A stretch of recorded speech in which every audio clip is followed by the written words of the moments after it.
Today is September 26th. The time is now 5:32. We're in the district office. May I have a motion to go into executive session? Oh, we call in the meeting to order. All right.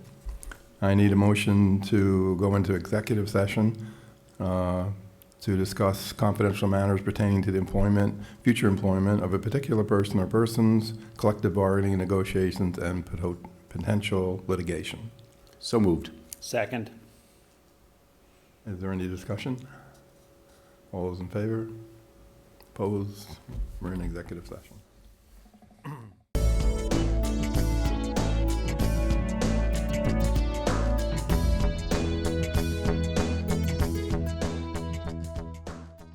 Okay, may I have a motion to come out of executive session?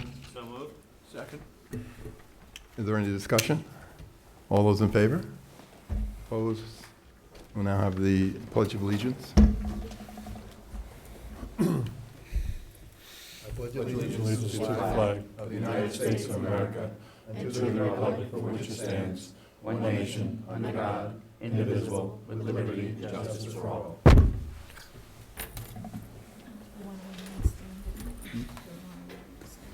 Oh, yeah, why don't we do, if we could all stand, please.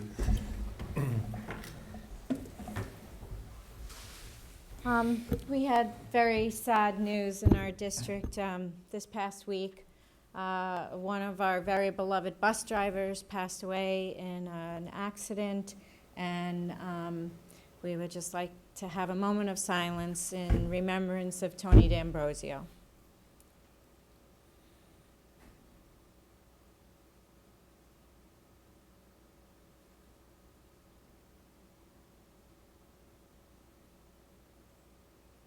Thank you. Thank you. Why is this working? Yeah. Stop button on. Okay.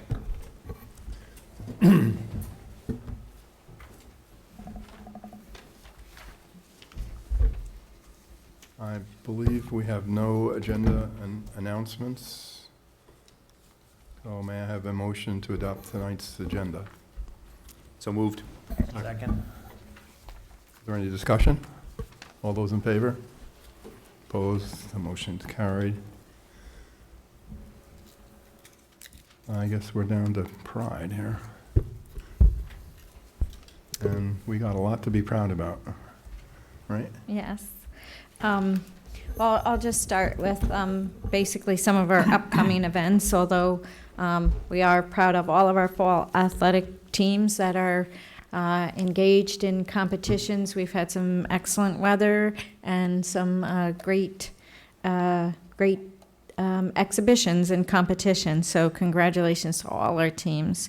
Tomorrow evening is a particularly special event in the district. We will be having the ribbon cutting ceremony for our athletic facility at FDR High School. The ribbon cutting ceremony will commence at 5 p.m.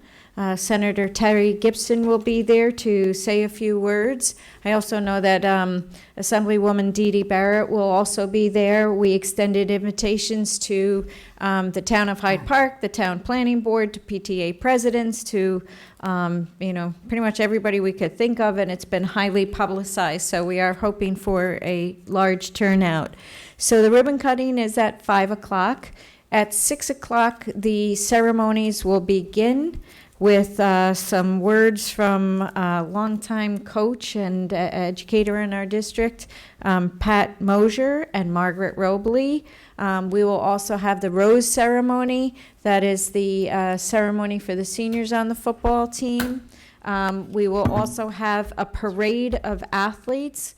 Every athletic team will have a little parade with banners, so they'll be celebrated. All of the former football coaches will be recognized.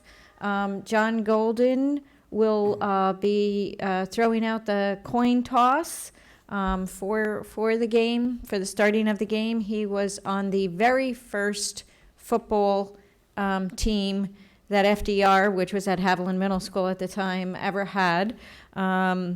So an evening of festivities. Halftime we know that the people from Keep Hyde Park on Track have a surprise for us at halftime. We are playing Saugerties, so please, everyone is welcome. We look forward to a really wonderful evening to kick off this athletic facility. We will also have another special ceremony when we have our first home track meet.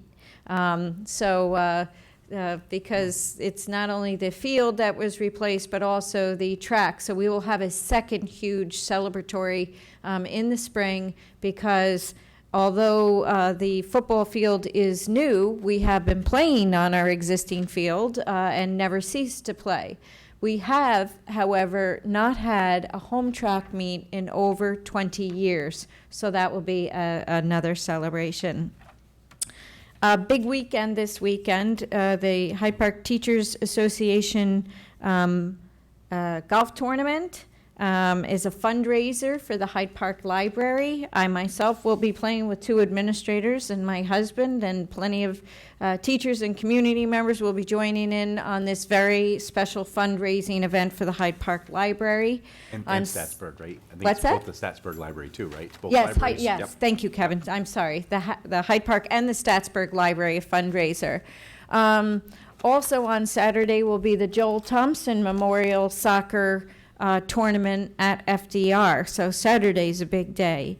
As if Friday and Saturday weren't a big enough day, on Sunday we have our very first Get Moving program. We did have to move it to North Park because due to weather conditions, the actual track itself isn't ready. And Margaret Robley, who is going to run that program, was well prepared long in advance that if she needed to move it, she could move it to North Park. So that will go off without a hitch at North Park. We welcome all community residents and all our students to participate in Get Moving.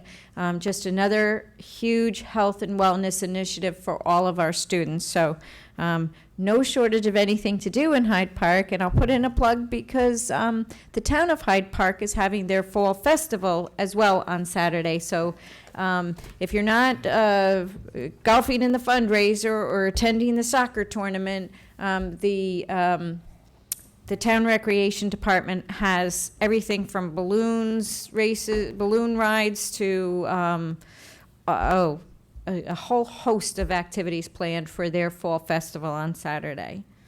At the Hackett Hill. At Hackett Hill, yes. Okay. Anybody else have any pride they want to come up? There we go. Yeah, I just wanted to mention that I went to the Hyde Park varsity football game over in Wallkill last Friday, and wanted to commend the team and the coaching staff for a very hard-fought game. It was close, a lot of drama, a lot of great work and hard hitting on the part of both teams.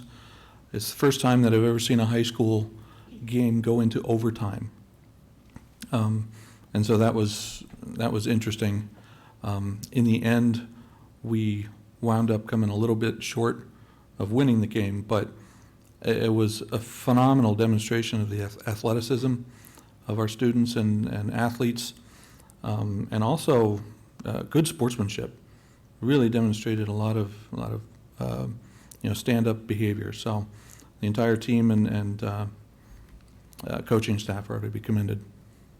All right, thank you, Steve. Anybody else? Okay, do you have anything else other than what you said for the report? Yours? For superintendent's report, Yep. I just have 2 things. Okay. Well, just one thing. I am going to ask Wayne to speak about this. A lot of our past meetings we have had discussions about our tax levy and the issue with the assessment for the town of Hyde Park versus our other towns, Clinton, Pleasant Valley, Rhinebeck, and Poughkeepsie. And Wayne had the opportunity, we reached out, we actually had, it was referenced at an earlier meeting that we, as a board, part of the board met last year with Aileen Rohr, the town supervisor, and we've continued the dialogue. So Wayne had the opportunity to attend a meeting with the town supervisor and some other important people on this very topic. So, Sure. We met on Monday, the 23rd at 5 p.m. at Town Hall, and it was well attended. Warren Raplansky, who's the town's attorney, Aileen Rohr, of course, the town supervisor, Emily Svensson, who's a town employee, Victoria Costello, who's the county tax representative, who I was in touch with from Dutchess County, was there and very informative. And then John Woolman, who's from the New York State Department of Taxation and Finance, in the assessment office or whatever specific office he is, was there and did a fantastic job and did simulations, which I'll speak to in a minute. And then Kristen Cables, who's the town assessor, so it was and myself, and it was a really good group, good conversation happened. So what was discussed, certainly the issues surrounding the reevaluation in town of Hyde Park, the assessments, like I said, they did a simulation of all the homes that were sold in 2011 and 2012, which made up our equalization rate. So I was able to see the calculations that the state does to come up with that. So it was some real interesting information shared and dialogue had. We further discussed options for, the reassessment of Hyde Park and the challenges that come along with that. Unfortunately, there's not many options that are out there, and it's quite costly. So they're also looking into exploring costs and ways to go about it. The assessment sample and selling prices ratio and variations, like I said, were just really helpful and really understanding for the firsthand how the state came up with it. And then certainly the market value issues in Hyde Park was, really how the meeting ended. And what came out of it, even with those officials there, is that a total reevaluation of the town might not necessarily help the 4 other towns as much as we once thought. More or less, it would reshift some of the inequities with regards to assessment in Hyde Park. So if there was a house that was way under-assessed and that was changed, that would certainly be moved up in assessment and then move that, onto, so it's not like the large rich houses is paying less assessment and the smaller houses paying more. It would equalize that out for just the town of Hyde Park, but not necessarily have too much of an effect on the 4 surrounding towns. So the dialogue is on the table, and that was what, was really exciting.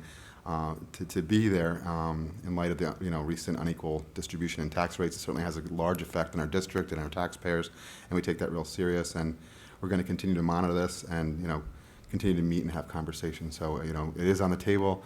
There's a lot of talk and ideas that came out of it, and if anybody's interested in learning more, I can certainly share that with you. But that's what happened. Wayne, I wasn't at the meeting, but I would just like to comment that the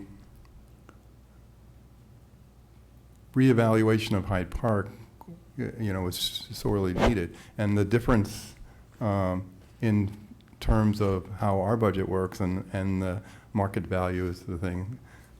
If everything was reevaluated, then what we put out for a budget would not be impacted by a equalization rate change. So that's the big value in the reorganization. And I think you're right. Some people will see a big difference in their tax rate, and some people won't see anything. So, I just and thanks for the report and attending the meeting. But I think like the option, and of course I know we have to be careful that we limit the number of people that on our side that show up, because we don't want to turn it into a public meeting accidentally because there's 4 of us there. But I think board members that would like to be in attendance should be, or given the option, because, and you obviously, absolutely, but I mean, I want to make sure that, because you have elected officials there, it is a town issue, but it's also a school district issue in that, we have taxpayers in 5 towns that we as elected board members represent, and so, I'd like to be, a part of those discussions so that, they need to hear that it's just not Wayne, the administrator in Hyde Park, saying, oh, you need to do this. I think there needs to be a little, potentially some political pressure that an elected official who represents all the entire school district can kind of bring to bear. I think that's important that, and again, you do a great job representing us, and I'm not saying don't go, but I think we should have, 1 or 2 of us there as well, because they had 2 town board members there, but I think they need to hear from us, and if I look around this table, right, and Gary, you live in the town of Hyde Park, right? Right now, all 7 of us live in the town of Hyde Park. But, there's been other times where we've had folks from Clinton or Pleasant Valley or town of Poughkeepsie on the board.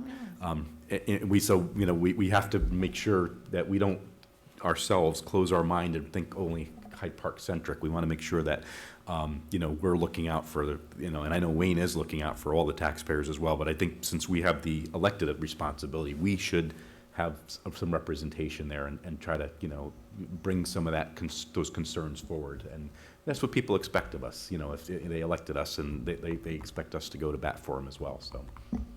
Okay. But thanks I for have a going to the question meeting. for Wayne. Wayne, the equalization rate that raised on us and created all these concerns, are we going to have to live with that starting out our new year for next year coming? It depends really on the market values, what I did When are they learn going to give you that rate number? next August. Yeah, Yeah, but I know, but what are you going to work off of before that? The 6-2. The 6-2, that we're kind of You have stuck to with work up to 6.2, Absolutely. okay. Tax collection started, and we're actually almost a month into it. So. that's, just not to belabor this, but that's the important point for the public to understand, that we can very confidently, with limited exceptions with STAR and unexpected state aid or whatever, we can usually pretty confidently say that the entire amount of tax money that's going to get spread across the 5 towns has to be raised as X, and that's X over, what it was last year, so therefore the entire levy will be a percentage above. But what we can't guarantee, and unfortunately because of the way it works in New York State, until August when the equalization rate is provided, we can't really give a spread across the towns. We can, if we give it to them, it has to be with the proviso as well. If the equalization rates stay the same, which they may or may not, here's what it will look like town by town. But you really can't take that to the bank, and people really saw that very seriously this year. So, but it was proved that no, the total amount of taxes collected in all 5 towns, was it $50-some-odd million, the entire gross amount was only 3.7%, 2.7. 2.7%. So. Kevin, you made a statement, though. If board members attend a public meeting of another organization, namely the town board, if 4 are present, No. This wasn't a town board meeting. It only had Aileen and Emily, who's a first Okay. ward councilman. So it's only 2 of their members and other town employees, the attorney, folks from New York State. We just have to be careful. I think when if 4 of us show up someplace in a meeting like that, and we're talking school district business, it becomes a meeting of us. So Yeah, I mean, I'm just that's wondering- what we have to watch for. I'm just wondering what the criteria. Yeah, no, I were. mean, if all 7 of us showed up at a town board meeting right. and sat in the audience and don't participate, then, we have the right to do Okay. that. But we can't show up and participate in a conversation like this with more than 4 of us, or 4 or more of us, because it turns it into a public meeting, Unless we which ro- has to, which is fine, but it has to be announced, and do all those other participants want Yeah, to take alright. part in that, so. I remembered my second item. Okay. I just had one other item. Oh, I'm sorry, where were No. they? And that is that on our website is a link to what they're hoping to be a statewide survey. It's the Mid-Hudson School Study Council is conducting a survey for parents on high-stakes testing. So we're trying to get the word out that the link to that survey is on our website. Okay. We'll move on to 6.2, capital projects update. Wayne? I'm going to keep this real brief because I expect everybody to be out there tomorrow at the ribbon cutting ceremony. So with that being said, we've talked from time to time about what's not 100% on schedule. We are very much, substantially complete outside of some items. One we talked about 2 weeks ago, and that was the rubberized track surface. And as reported, the installation of the rubberized track surface was a weather-dependent part of the project. Well, we didn't understand that it didn't mean just rain. This portion of the project has been delayed as a result of the recent cold and the related moisture. But our contract manager did a great job discussing these concerns with the subcontractor that's coming in, Copeland, to do this. And all parties agreed that we will be able to walk on the track without, with appropriate footwear, no cleats or spikes or anything like that, in its current condition, just so that we can get these couple of events, namely Friday and Saturday's events, and then hand it back over them to get it finished.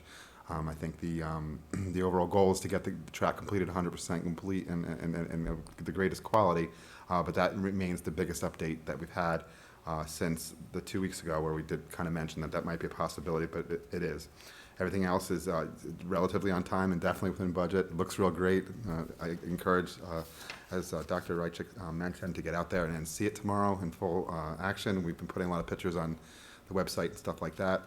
The only other major things, all the other projects are on time. The paving, the electric, the turf, the fencing, the bleachers, the scoreboard, the training has all been taking place. So we have 3 major people who will be retraining other folks on the scoreboard and the lights and the power and the sound system. The landscape, there's a little glitch there, but we're fixing it. And then the other major thing is that our district-wide sign project's out to bid and is on the street.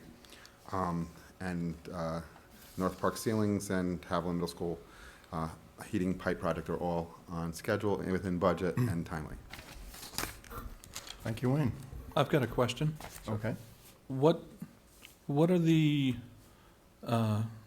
specifics, or what's the temperature range over which the track can be installed? I guess there's a certain amount of wind factor that's involved. I've learned a lot more about this than I never thought I'd know. But apparently when it gets too cold, it's not the premier prime time to lay that rubberized track down. So it's above a certain degree and below a certain degree, and I don't honestly know much more than just that.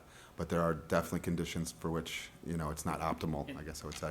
And in addition to temperature, there's a moisture element too, that there's a humidity or dew is the bigger issue at this time of year. Yeah. You've got to make sure that you don't have any moisture on the track because of the binding requirements. So All right, so it has the tendency to shorten the workday that's capable.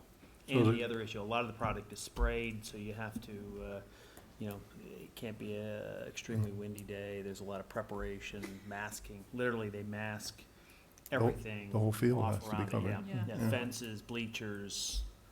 Yeah. So with the timeline left this year, it's still a possibility it doesn't get done because of that, the weather reasons. Yeah, that's what I'm driving at, is Yeah. if it's temperature, humidity limited, then are we gonna see the track installed this fall, or is it gonna wait until next spring? Are the lines gonna be done? Well, we can't guarantee that. I mean, if it starts raining tonight and doesn't stop until December 1st, then the track's not going to be finished. I'm not asking for Yeah. a guarantee, but I Yeah. am trying to get a better understanding of the outlook. Well, they're confident that it will be finished by October 15th.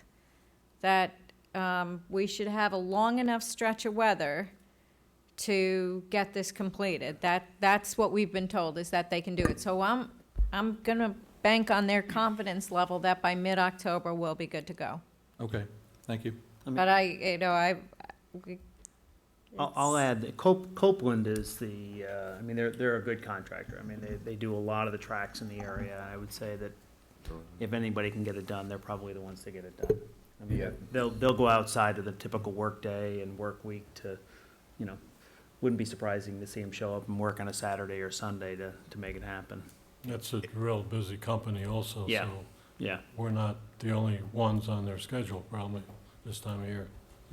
They, and if temperature swings have a different, have something to do with how this goes, that we're not being helped by actually this fantastic weather, believe it or not, because when you don't get a nice cloud blanket at night, you get, it cools way down, and then it heats up in the day, so that's probably also impacting them. Wouldn't mind, as much as I love these beautiful days, maybe a little overcast with no rain would be a big help. Get a little more consistent temperature through the days and nights, let's do. So. Okay, everybody good? Just one question. So is that the date, October 15th, that we're rescheduling sporting events through? No, we're hoping that we can have the October 12th home football game at home. So we're hoping that this is complete by October 12th. that we can use the field on October 12th. I thought the reason I'm asking is because I believe we had scheduled soccer, both girls and boys soccer, in that interim period from the opening through that period. Are all those games being moved? We like, again, we have Plan B, which we always knew we needed to have, because we could have had a month of rain over the summer, or anything could have happened. So there is a Plan B in place, and right now, they're kind of in holding pattern, so should we need them, we have them. They're gonna need to take that track back over after this weekend's activities and, spend 2 weeks, so whatever is in that 2-week period of time, I would imagine will most likely be at a different location. Which we can't consider a home field advantage anymore. Right. It's All right. new for everyone.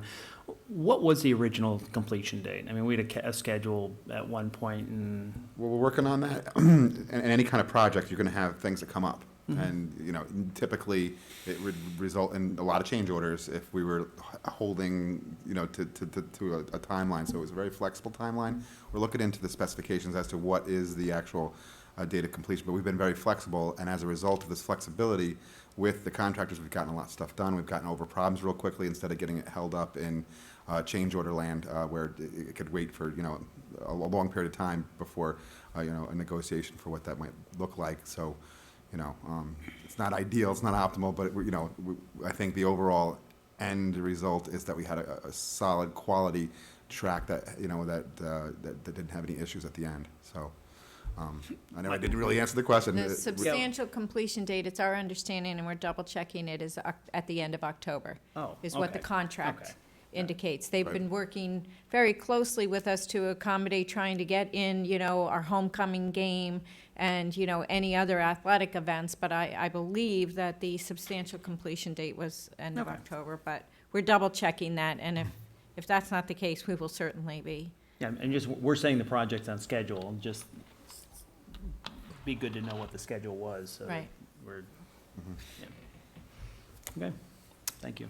Okay.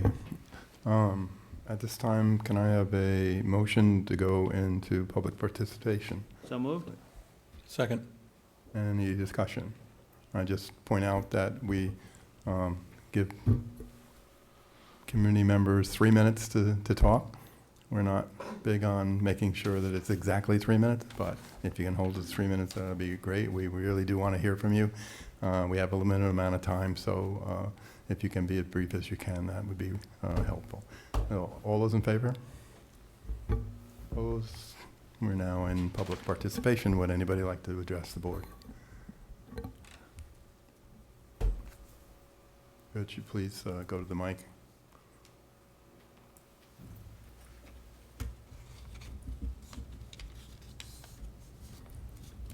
If you haven't done this before, just please state your name so we know who you are. I haven't done it before. I'm Kathy Craven, Patty Homan. Our children are on the FDR boys swim team. We have some notes I'm going to read from this. We're here on behalf of the parents and the team members of the FDR boys swim team. This summer, do I need to move this? We have been busy with fundraising. The boys set up a table at the FDR Haviland Meet the Staff evenings to promote our team. It was at the last Meet the Staff meeting that we found out that we were merging with Marlboro. However, despite inquiry, we could not get any details until we met with Dr. McCardle yesterday. We understand fiscal issues. However, we feel the emotional and academic well-being of the FDR and Haviland students should take precedence. We would like the opportunity to keep our team at FDR, if not this season, then definitely next. The parents and team members are willing to do their part. We can formalize a booster club and use this year's to raise funds to subsidize the boys swim program. Presently, we have an excess of $2,000 to get this started.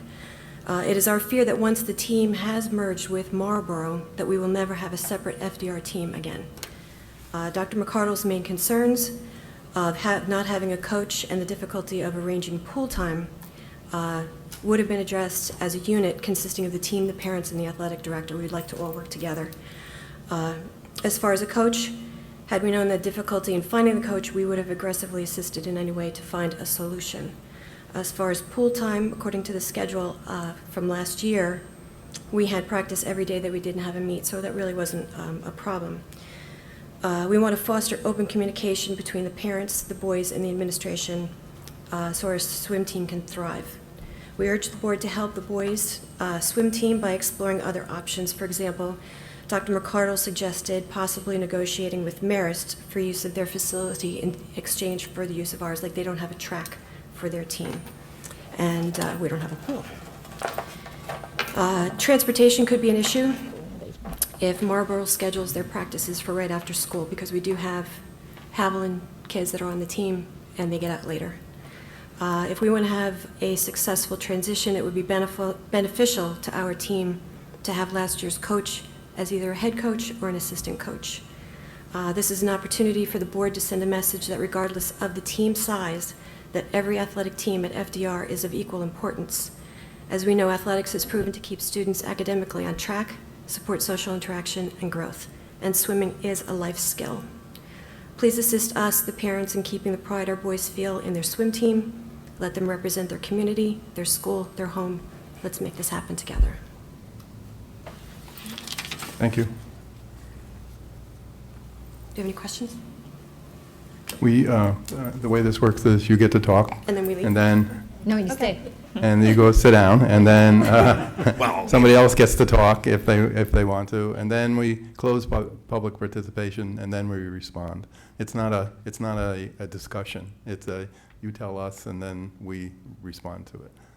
But we do have a second public participation at the end of the case you have another question that you want to bring up. All right, I know it's not an ideal way to do it, but this is the way we do it. So, would anybody else like to address the board?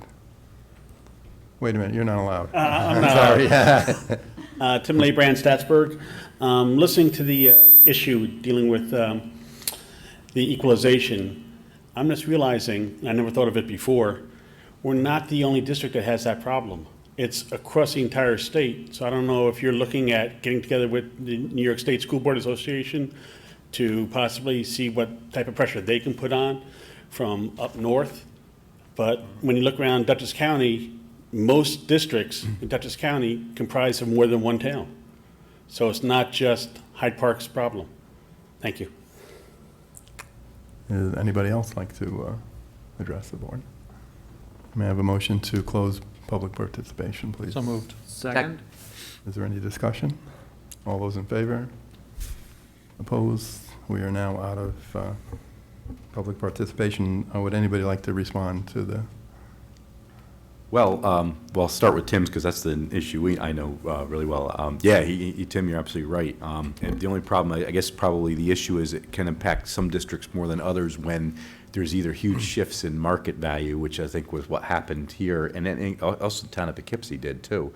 And if other communities in other parts of the state that are same scenario, multi-towns covered by one school district, if there isn't really big shifts between the two, then they had no issue this year. They just walked away, it's same as always. And really, we had been pretty consistent all along, and then this year was like a real, you probably noticed, I hope, that your tax bill went down a little bit. All of us in the town of Hyde Park did, but boy, that's not very comforting to the people in Clinton, Pleasant Valley, Rhinebeck, and Poughkeepsie. That went up significantly. Was quite a shock. So yeah, you're absolutely right though. And I had one email communication with a resident in Clinton, and I suggested, you know what, I don't really take issue with what you say. I think some of your anger is misdirected, but really, you know what, contact your state senator and assembly person, because you know what, this nonsense comes from New York State and how we do things, and so I do. Yeah, you're right. We probably should look at it. So. And then I'll just jump in on the swim thing this is the first I'm hearing about it, so I guess I'll poke around and see what everybody else has to say. The only thing I will say, I guess, I have to understand that, is it an issue with that we don't have enough kids participating? No, that's the first time in a while, isn't it? Yeah, because we've merged the football program with Rhinebeck because they didn't have enough. We used to bring Highland kids into the swim program because they didn't have enough. Okay, so this is the first time I'm hearing that was an issue And the here. second issue was the fact that they were having difficulty locating a coach for this season. Oh, okay, yeah. The only thing I'll give you one comment, and I certainly like to support these programs, and but the only thing I would like, I will just state as a general principle, I'm really loath to If for some reason the school district makes the decision, there's not enough kids to justify paying for a coach, so we're gonna, or and other expenses, but particularly a coaching salary, I'm okay to an extent if a booster club comes forward and says, oh, we'll pick up the tab, here's a donation to the district to cover the salary, but I'm really loath to having kids out there car washing and doing all this stuff to raise money for that booster club so they can pay a salary. I just don't think that that's their role. Either the community needs to support it and provide it as part of the budget, and I don't mind, oh, we want to make a special trip raising money for that stuff, but I really don't like them raising money to pay somebody's salary. I really object to that philosophically, because that's our responsibility as a community to pay the salary, not the kids. Yeah, and I will follow up with Amy McCardle, because my understanding when we put it on the agenda to merge the teams was not a financial. It was that we Okay. didn't have a coach. Okay. Our coach retired and is coaching for Bard, I believe. I could be. Okay, and my again, I'll double check, but my understanding was we didn't have a coach that was going to coach our team. And we practice at Marlboro, and it, at the time, and not to diminish, what people go through when now they're wearing a Marlboro logo instead of the FDR logo. But my understanding was that we just really didn't have a coach, and they swim at Marlboro and practice at Marlboro. But I can get more information, and we'd certainly like to. Anybody else? Yeah, I just wanted to ask about the process leading up to the merger. I got the impression from the speakers that this came as somewhat of a surprise to the Boosters Club. So I was wondering if there were discussions with the team and the Boosters in advance of the agreement. And I had a second thought that it escaped me. But if I remember, I'll but it just seems a little bit out of character for us for that surprise to have taken place. I can follow up with Amy. Okay. Just a comment from a competitor. I've been a coach and participated and had kids participate in the sports. With swimming, if you have an undermanned grouping of swimmers, it works forward and backward. The forward side is a lot of swimming is time-based. So as students get the opportunity to swim, no matter whether it's for this school or some other school, their times are recorded, and that information is available to college coaches to look for scholarships. So the students in that case are not directly penalized because they're participating with another school.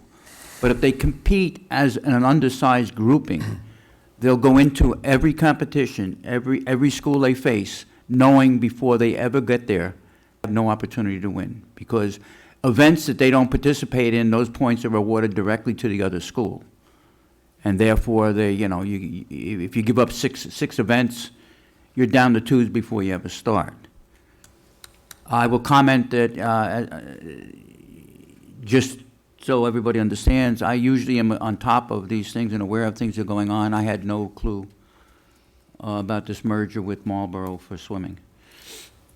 I'm sorry, I just want to make sure I understood the issue too. Is it number of kids participating or not, or can't get a coach, or a combination? I'm of not both? sure, but I'm saying. Yeah. I Okay. think my understanding, and I believe that the merger was already on a board agenda and voted on. But my understanding was it is a matter of the coach combined with number of students. But I remember asking the question, did we seek a swim coach? And the answer was that we could not find a swim coach. And I believe, I could be wrong, are there 5 students? No. More. But I do recollect the number of students and the lack of availability for the coach. But I can get back to everyone on that. Okay, I'd just like to, one comment about mergers. They're 1-year deals. They have to be renewed every year, so it's not a done deal that once you merge, it's forever. It's 1 year. As evidenced this year, the Hyde Park FDR Central School District severed its ties with Rhinebeck on the football program. And it wasn't at the request of Rhinebeck, but it was done simply because it allowed us, with the number of students we have in our district, to participate one class lower. We compete this year in football as an A school, not a double A. If you merge with the school, it's the combined population of both schools that are used to determine your size. Okay, and just one last thing. I think we should pursue the Marist connection. That sounded like a out-of-the-box solution, which was really nice. And it could provide a link for us with, an additional link for us with the Marist College. So that would be great. Okay, so we're moving on. I'm sorry, just to clarify, because I'm just going back through the agendas from the beginning of July. So this merger was voted on, but I not, believe it was. but not this academic year, right? Not, it must have been done in the spring. Oh, good, I feel a lot better, because I thought I was asleep at the wheel. I'm like, I don't remember voting on that. Okay. I think. I don't know, I just went through real quick from July, and I don't see anything on there, so, okay. Because if I had seen it, I would be afraid that maybe I thought that they were coming to swim with us instead of the other way around, and I might have asked Well, a few more questions. and maybe Okay. I need to just check the whole thing. Maybe the merger's coming up. Yeah, maybe it My hasn't even hit the recollection is agenda. that, Okay. this was months ago, but we'll, Yeah. I just quickly went through from July, and I don't see it on the agendas anyplace, so good. I felt bad actually, that maybe I voted on I something. just did a that- quick search of Yeah. minutes, and the only thing I came up with was the girls' swimming team merging with Millbrook High School. And that was And probably to take a Okay. Millbrook Last student in. Okay. 2012. That was probably to take all a right, Millbrook maybe student in. that's the one that I'm thinking Okay. already took place. So This may not have maybe- happened yet. This doesn't sound like it has. Okay. Okay. All right, can we move on? Yes. I'd like to move on to 8.2, Board of Education goals. We should have, everybody has the PDF in front of them. I'm loading mine. So we got through all the way to community. So let's start there. What's on there, is there a way we can put it up on the screen, Wayne? While he's doing that, I'll read off what's been proposed. Better use of social media, for instance, Facebook. Better coverage by board members at school community events, perhaps parades and other events not associated directly with the school.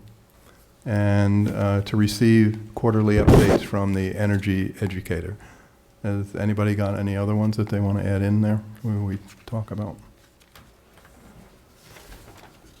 If not, can we start with the first one?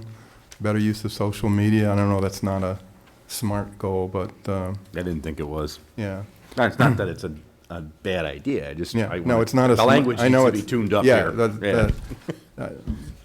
I put that down. I was just kind of thinking off the top of my head before we talked about SMART goals.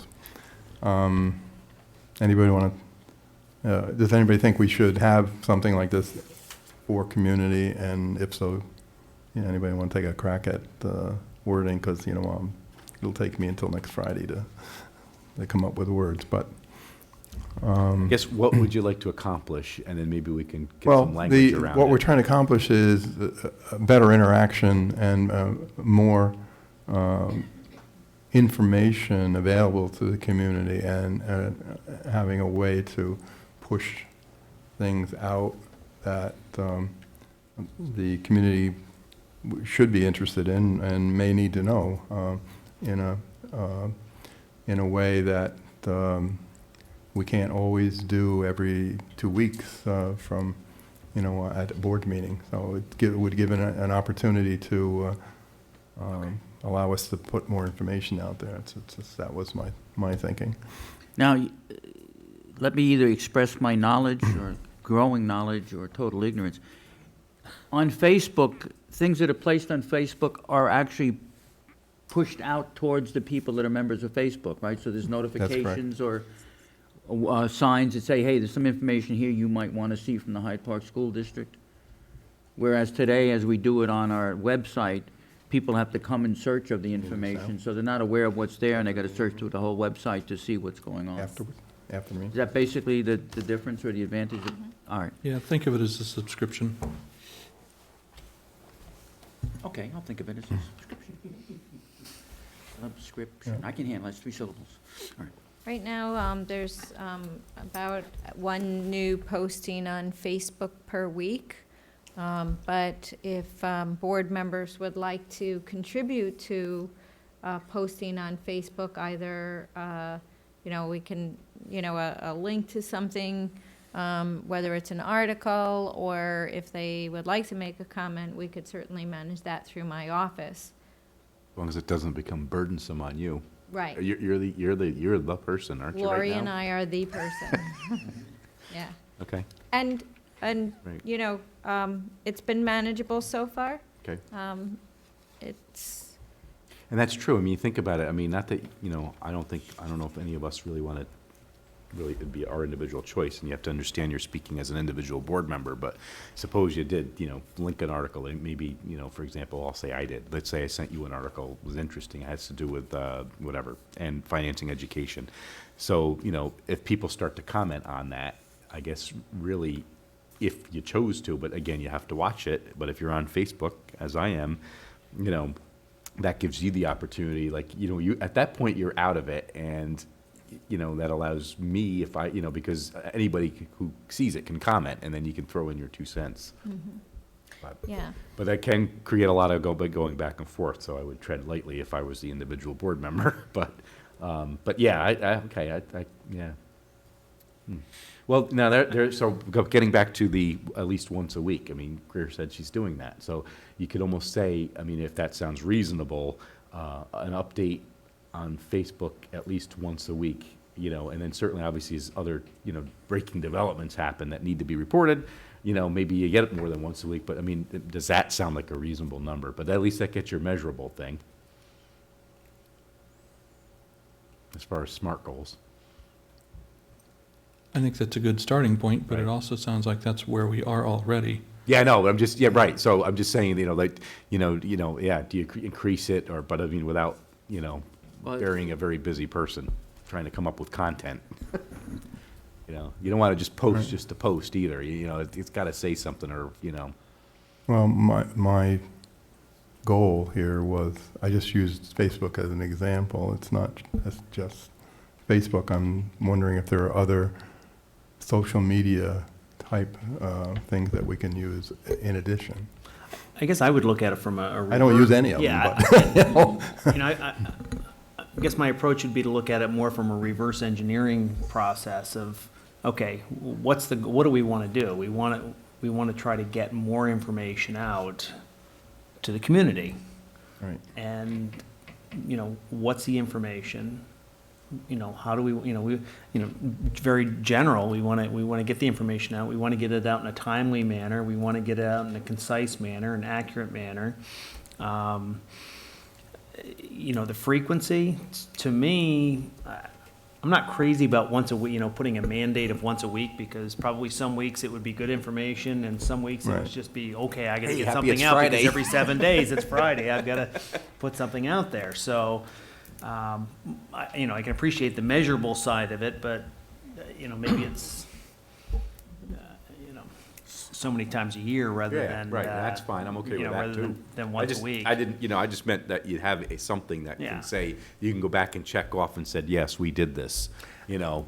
We said we'd try to get it on there, twice a month, and we exceeded it. Oh, great. Or, yeah, we met twice a month, met that goal. Yeah.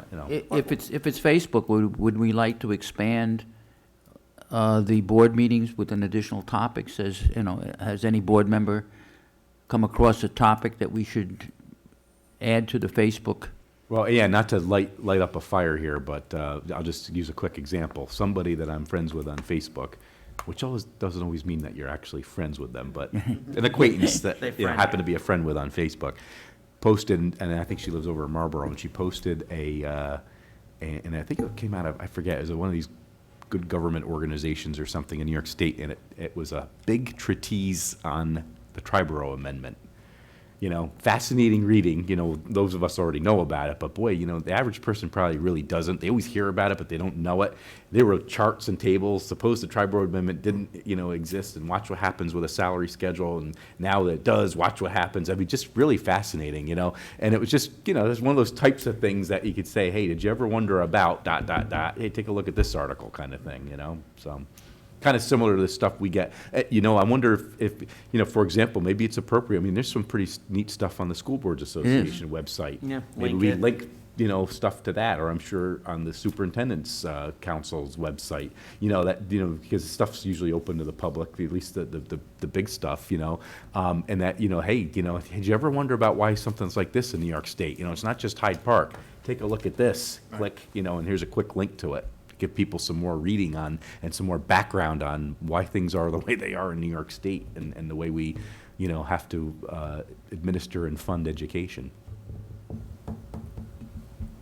Okay, So like I said, I there's neat didn't, ideas. I didn't want that's to right. Yeah. focus on Facebook. I just used that as an example. I mean, do we use Twitter or some other things for, There's you know, I'm on shaky ground here because I don't use either of them, so. And yeah, there's a balancing act here because a lot of the things we're talking about here are going to become work items for our staff. Are we gonna then turn around and hire more staff to cover that? No. So we gotta be real careful about making sure that whatever we're thinking about, Wait, these is are board, effective. these are board goals. I'm talking about us. okay, I'm not talking about administrators. okay, but still, Some of this a stuff lot of the times becomes this stuff their bleeds goals, over and right. drives work items for the staff.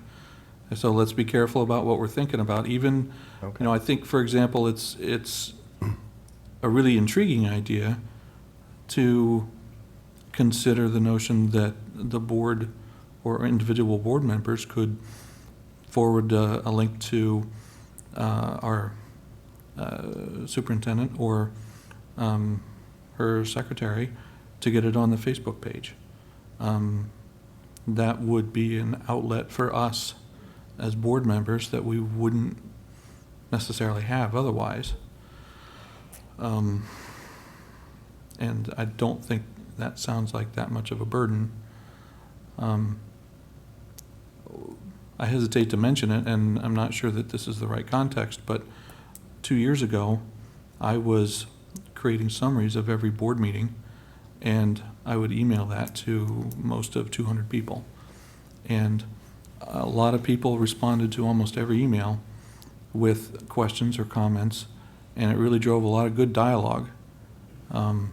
However, last year, with the transition of email systems, it became too much of a burden to transfer all of those emails over, and it is time consuming to create that summary.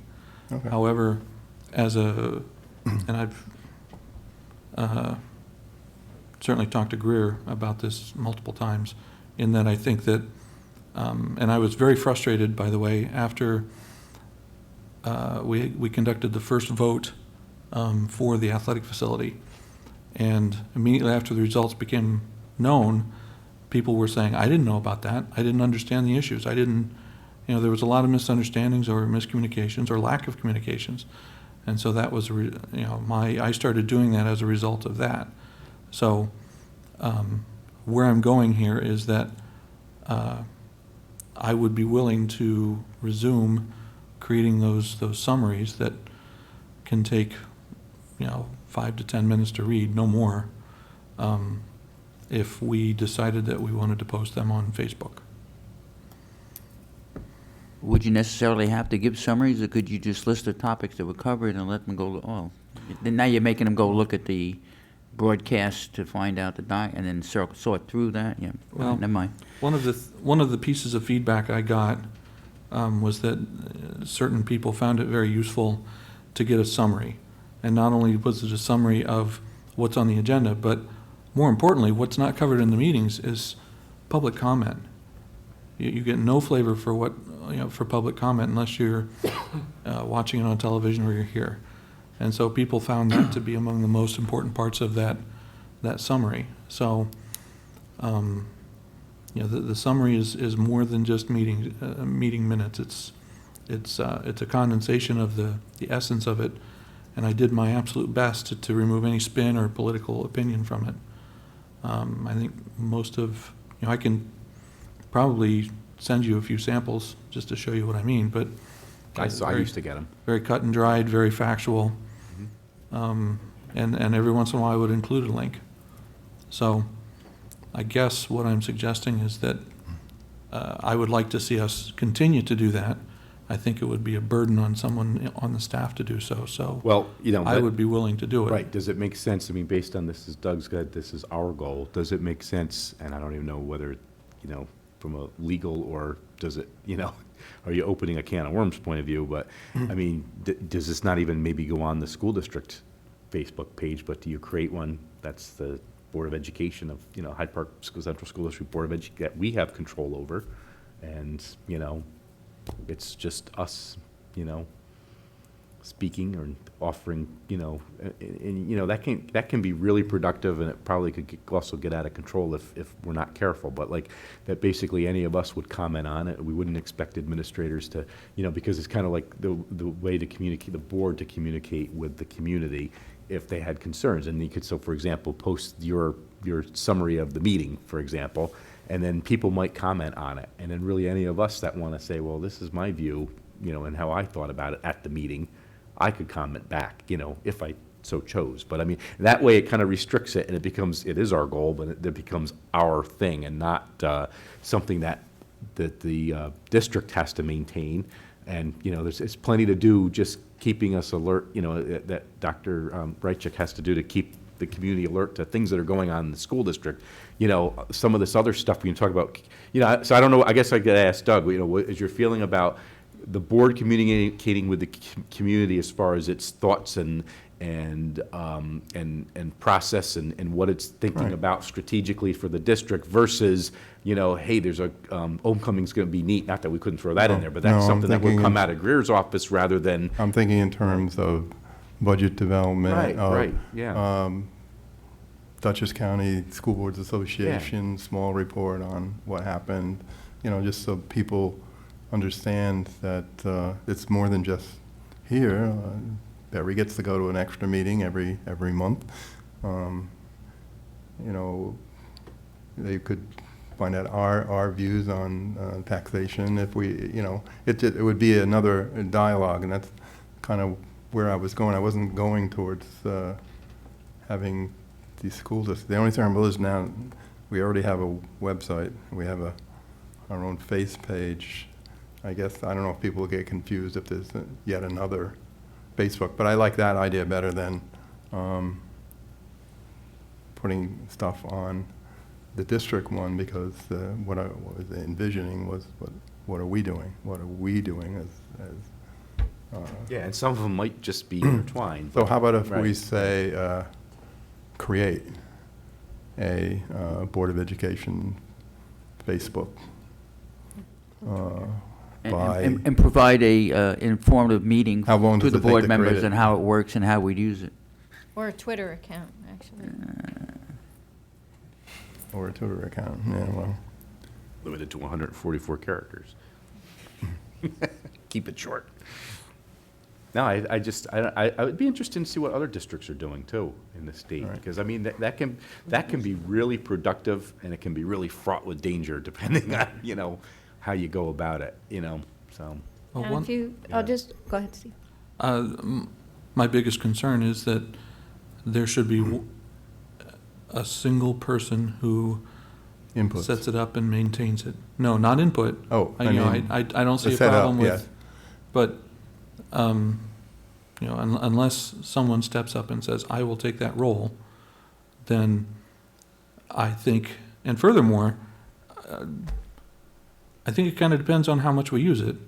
If there are multiple people sitting here right now who think that they are going to contribute something more than once a month, then it makes sense to set up something that's specific to the Board of Ed. But if it's going to be once a month, total contribution from the 7 of us, then I'm not sure that I see a need to maintain our own Facebook page, or our own Twitter account, or our own Flickr account, or fill in the blank.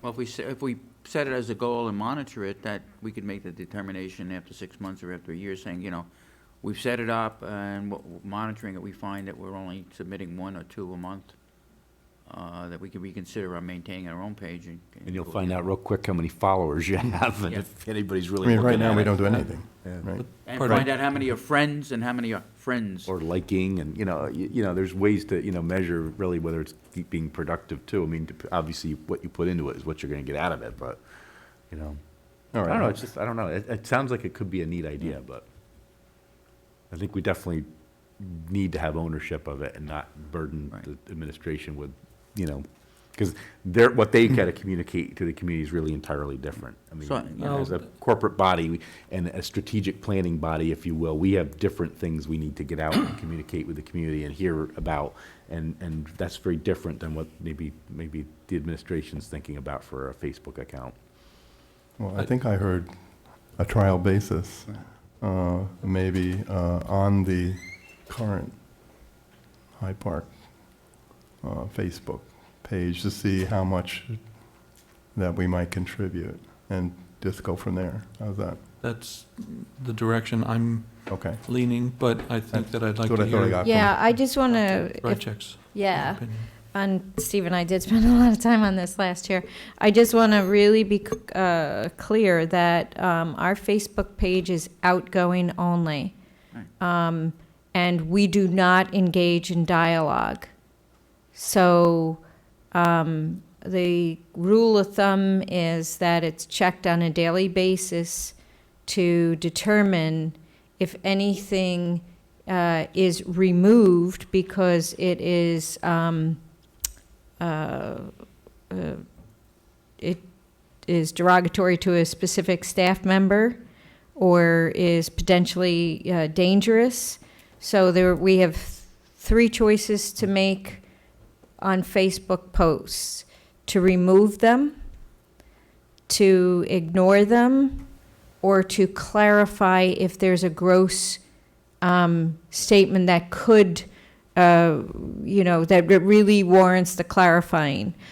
So we do not use the Facebook page as a dialogue. It is outgoing only. And I don't think we've removed anything. I think we responded once. So what you're talking, I've heard 2 things. One is, getting some articles, sharing some summaries, et cetera. And if that's the direction you want to go, is to have more output, that's what we're doing right now. But we have not engaged in a dialogue. But I don't think you should or the school No, should. I don't think we right. should. And, and we've questioned a couple of things. Should we take it down? And, and because people put negative things. Oh, I'm sure they do. And Right, right. we don't remove negative things because they're negative. We would only remove something if it's damaging, because that's part of the social media. If somebody wants to say, something positive or negative, you let it stand unless it's hurtful. Right, yeah, I mean, the example of, your budget stinks. Okay, well, that stays up. We got to take our slings and arrows. But, so-and-so, the teacher is incompetent. No, that's got to go. That's gotta go. You just, yeah, exactly. Or we have a right. $115 million budget when we only have an 85. You Right. clarify You that. it, right. Yeah. So, because I mean, I have a different view of what we would put on there. You might put an article up, say, take a look, what do you think? You get some input from the community, so you can kind of say, okay, gauge what the community's thinking, and just like every other opinion you take, some of it's like, yeah, I can see that, or that's a good point, I never thought of it, or you're out of your mind, I just ignore it, and that's just how I process information in general, Doesn't matter how loud you scream. If your idea is not something I'm going to get my head around, I'm not going to listen to you or agree with it. I'll listen to you, but I'm not going to agree with you.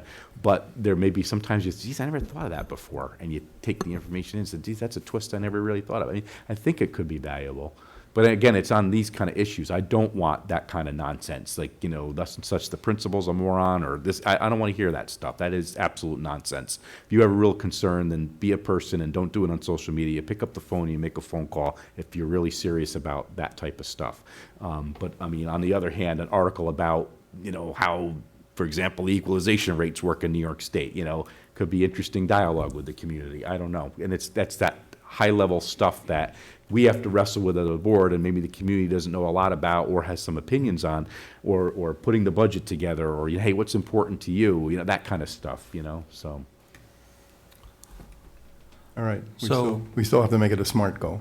Yeah. All right? All right, So- so the members of the Board of Ed contribute at least 10 items of content to the district Facebook page during the school year. 10 collectively. Yeah. Yeah, okay. You got that? Can you repeat that? I didn't know you were. I can't repeat that. Steve, could you give us a playback? The members of the Board of Ed contribute at least 10 items of content to the district Facebook page during the 13-14 school year.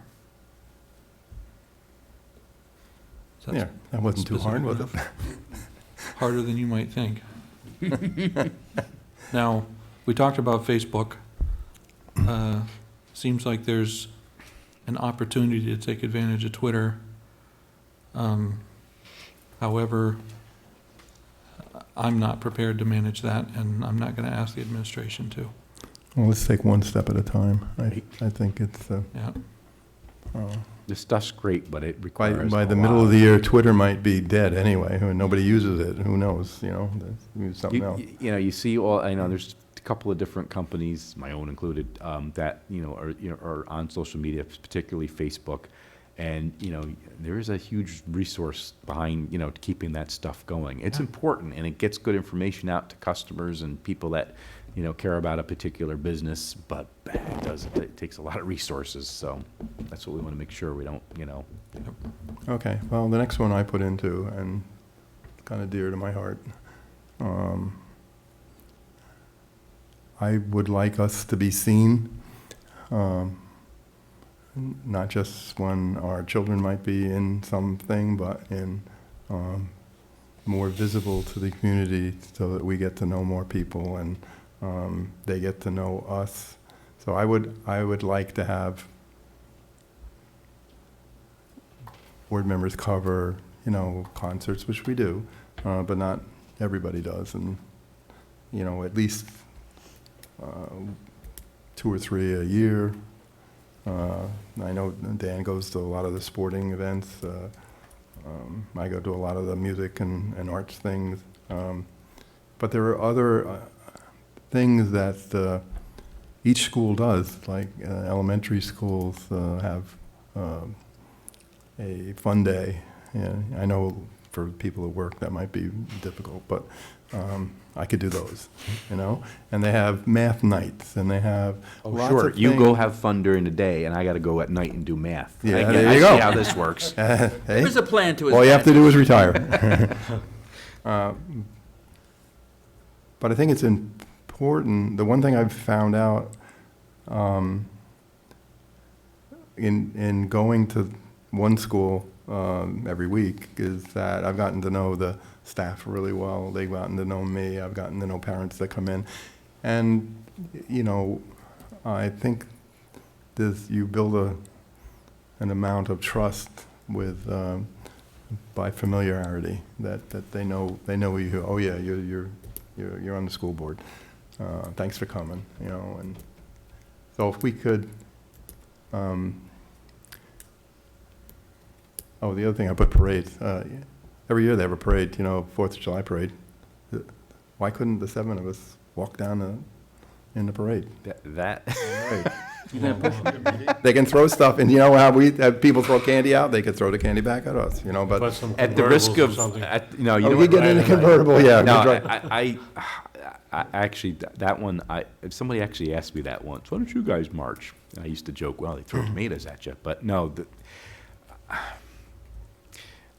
I'm you know, yeah, and I recognize being on a school board is a very political position because you are elected by the electorate, but I never view it really as, I mean, you know, we are not paid, and, you know, really you do this out of the goodness of your heart and to serve your community, and certainly politicians, whether they're local or state or U.S. government, obviously make sacrifices as well, but there's just, I don't know, and maybe I can't, to me, you know, it always seems like, yeah, you see them in the parades because it's an election year and they want to get elected. And I know that wouldn't be our goal, but that's always what I feel like I'd be looked at. Oh, look at, they're in the parade because, you know, they're getting their face and name out there. And I like, I'm just going to come out wrong, but I don't want to make it look like that I'm in it for all that stuff, you know. I go to the parade. I know you go to the parade. I know. I Why like to can't stand we- on the sidelines and watch it go by. Yeah, That's where I I mean- like to kind of disappear in the crowd. Well, And trust me, a lot of people know who we are, All right, and they well, come let's- up to you. All right, let's forget parades Yeah, then. just cross that I'm willing word to, off there, let's get 'cause- parades out of the. Right. out of I the hear you thing. on all the Thank other you. All right, stuff, how though. about, Right. I just don't I'd think like that's to see, appropriate for us. to make it a SMART goal,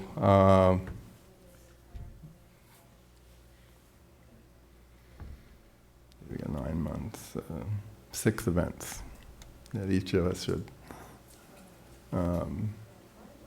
attend, at least 6 community events associated with school.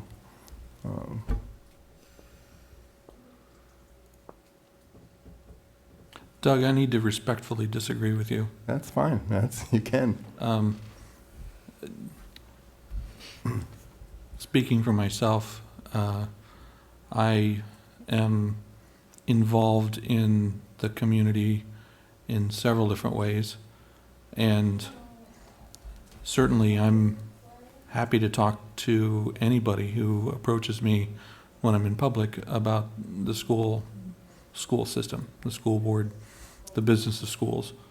And quite frankly, you know, often when I go to the grocery store or go to church or, you know, stop at a gas station, I wind up having a 5, 10, 2-hour conversation with somebody about this stuff. I've telephone conversations with people, email conversations. I talk to them at lunch at work. I find that kind of interaction with the public to be a lot more sincere. That's a bad word, but a lot more likely to happen on a spontaneous way, in a spontaneous way. When I go to school events, sporting events, concerts, that kind of thing, people rarely talk to me about school business. And that's just my observation, but That was not my intent. I don't want you to be there to answer questions. I want you to be there to be seen. I don't know how many events that I have been to personally where I was the only one there. I think you all shouldn't have to do or be required to do as many. I do them because I like to do them. I like to go to these places. I really enjoy it. And I'm retired, yes, I know, I understand that. But it means a lot to the kids, and it means a lot to the staff. And by inference, for those kids, it means something to the parents too. Not that you're there to, you know, answer any questions they have, but because you're just there. And I think it's important that we be seen. Yeah, I mean, I don't disagree, and I think, you know, I've tried to, over the past years, try to do a lot of that myself, but, you know, there's, you know, this is my, I think,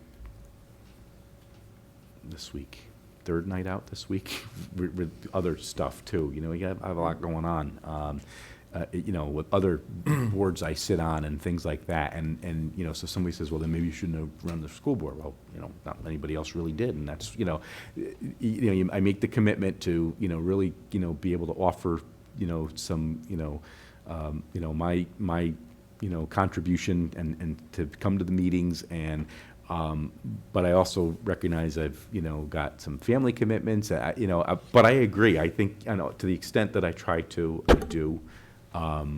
But I think, you know, all of us have different things going on, and being a school board member never mind that piece of it, is really a very huge commitment right from the get-go for all of us.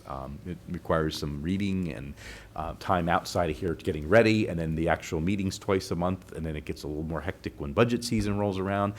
You know, and so I don't know if I think, Doug, what you are saying is absolutely correct, and I think people should make the effort, but I don't know if I want to codify it like that, because things happen and come up, and I don't know if I want to be held to well, you didn't really, meet that one, because but what you say absolutely makes sense. But I don't know, I've done, Well, Three you know, events, I- 4 events, is that I too many? think it's a matter of, and then start to define what's an event. Right. I mean, I think it really, I don't know, I've been sitting here listening and going, is this really a goal? We should be going to events that we individually feel are appropriate for us to go to, that we want to be there, we want to support it. I'm not really sure. I'd like to hear from the community and tell us. I mean, is having us in the audience matter? I mean, if we're at FDR with an auditorium full of people, quite frankly, when we are there and our names are read off, I feel like, that's kind of taken away. I mean, I don't need for people to know that I'm there. It doesn't matter to me, and I don't think it matters to them. I do, while I appreciate the courtesy extended when, you go to a concert and somebody says, "Oh, our board members," and they rattle off your name, it makes me very uncomfortable. Yeah. Quite frankly, I'm Michael's dad, that's why I'm there. Yeah. I'm there. Right, because I'm a or for father. some other community, Right, I'm yeah. I mean, there you're because there I'm a because father. I'm part of the Right, community. right, I'm not there yeah, because I'm a right, board right, member. And right. that's, I guess that's really the way I'm thinking about it, is that we're doing what we do on the board because we're community members. And I don't know that I want to measure that by the number of times that we show up. I mean, I think that we should all be involved, we should all be engaged in some way, but I think we all have our own way of doing it, and I think it's great. I mean, I'm no doubt about it. You've got the gold standard on making these events, and I've seen you at them, and that works well for you. It isn't necessarily the way that I think that my involvement in the board is. I think I have other ways that I contribute to the board and contribute to the success of the organization, and I don't think it can be measured by the number of times that I show up at something. Yeah, I think all of us here too, we all have children and grandchildren in school, nieces and nephews, so we're going to events already. It might be at particular schools for one particular year or something, but I'm sure most of us do show up for events as best we can. It's, I put it in there because it's something that's important to me, And Yeah, I and go it- because I am a school board member. I go, I feel that it's an obligation. I go because I also enjoy those things, but I feel that I owe it to the school and the district and to the staff to attend. The staff comes up and talks to me all the time. So It's because they like you. that's my point of view. We can take this off, that's fine with me.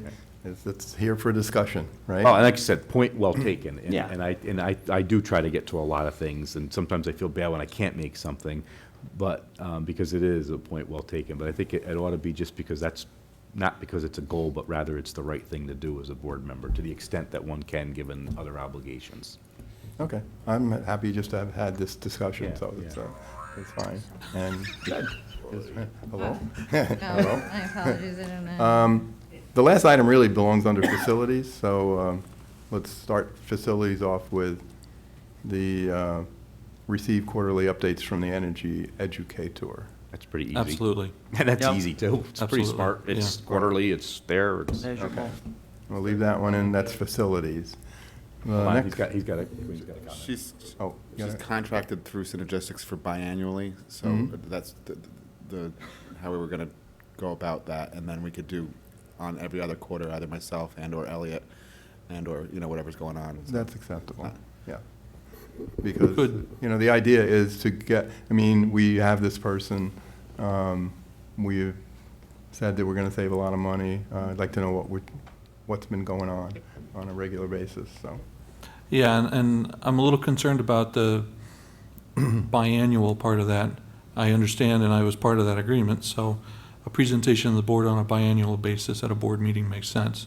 However, I still want to Yeah, what's happening? hear about Yeah. that program on a monthly basis, whether it's through journals, through, maybe a summary from the administration. But it's an expensive contract. It's supposed to yield a lot of results, so. Yeah, um, take care of it. I think we should have more to this. All right. I would have a question. I saw the letter that was put out regarding the work in this program, and it requested reporting, things you can do to help out, and one of the things they emphasized was to bring to the attention of buildings and grounds and facilities, things that you believe are wasting energy that need to be repaired. I'm just wondering if we can monitor that and determine if there's a way of correlating the reporting to the requests by this energy manager that they were originated there. That we're getting reports of things that wouldn't have happened if she hadn't pointed it out and talked about it. And it ties in with the discussion we've had in some of the other areas, like the equipment in the buildings that are all working, something not, verifying that we're not just ignoring them until somebody complains about it. But there's two things. Somebody sees something not working and they say, hey, this needs to be fixed. But on the broader scope, there are things in a building that most of the employees are not aware of that should be working, but need to be monitored because they contribute to the health of the building and the energy efficiency of the building.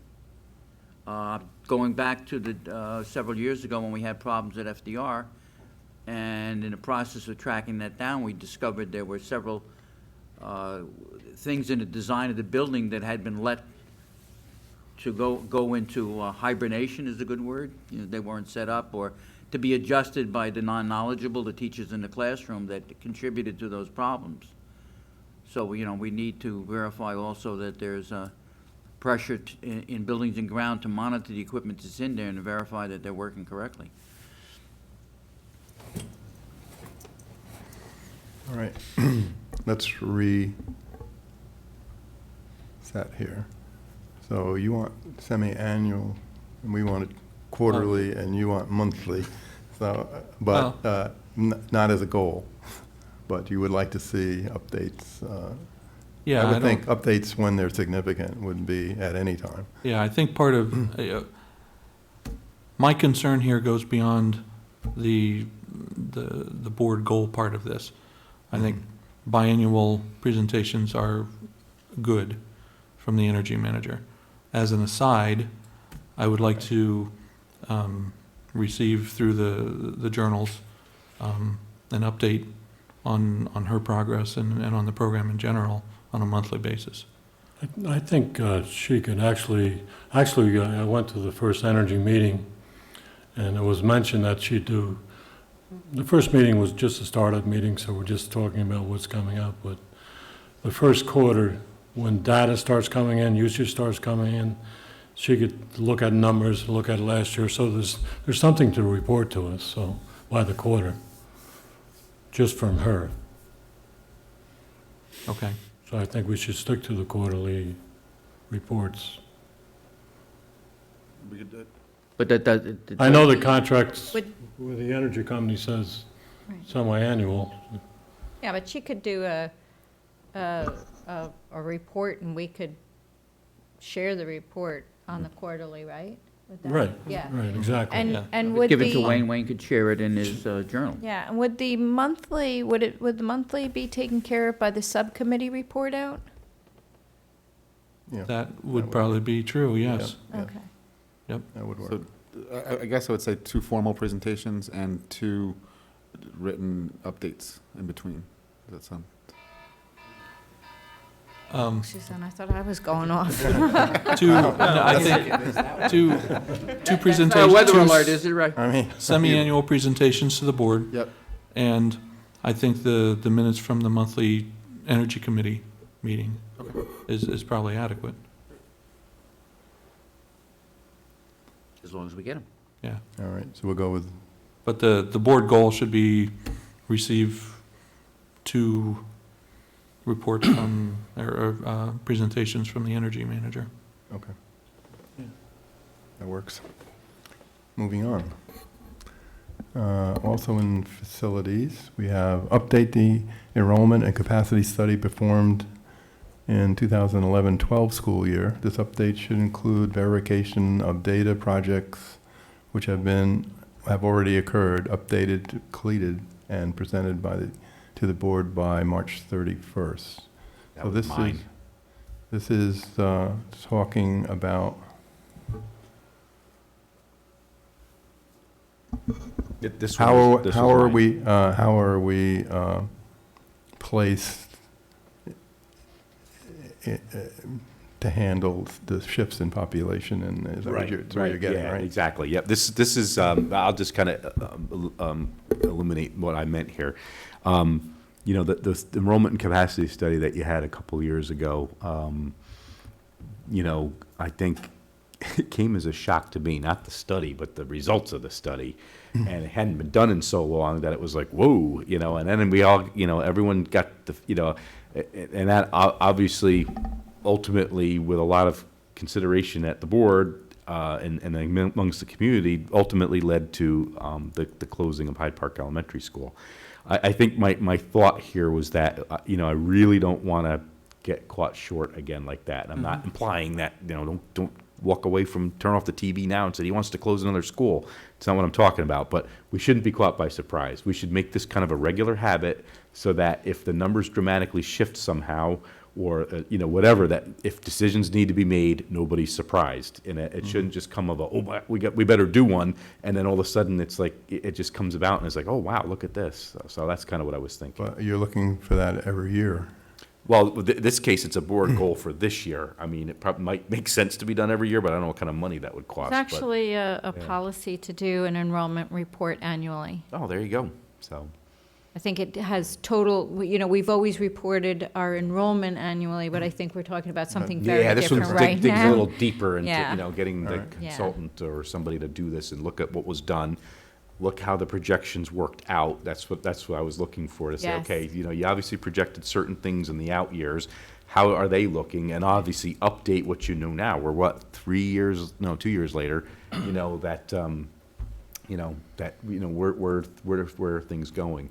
I just felt like everyone was caught by surprise in the community, including the board and the superintendent that ordered the study. I think we're kind of shocked that, oh my God, look at how, you know I was. I've been off the board a couple of years, and I remember going up to FDR when you presented it at that meeting, and I remember going, I had no idea the enrollment had dropped so far in this district. I'm still walking around telling people, 4,500 people, or whatever it was. And I was shocked at where the numbers went, because Yeah. I was, you know, not paying attention to it. So I think it's just a way to stay focused on it and see where the populations are in the elementary zones, and just make sure we stay on top of this, you know, because it should not come as a surprise if difficult decisions, which might just be as, what it might, compared to the dramatic closing of a school, could be as simple as just readjusting attendance zones, but still dramatic decisions. And, you know, I don't want to be forced into a corner, or, you know, open up school and realize that, you know, their kids are falling out of the window in one building and there's empty classrooms in another, and, you know, because we didn't really pay attention to it. That's what I'm getting at. Yeah, and I think the How much did it cost the first time? 10, I want to 10,000, think 15, 15? yeah. Yeah, and- 17. Yeah, 17.5, I think, yeah. 17. You know, the thing about it that, you know, I found as interesting is we had been seeing enrollment updates on a monthly basis, and we continue to see those. How many kids are in each school, where's the school district at, and stuff like that.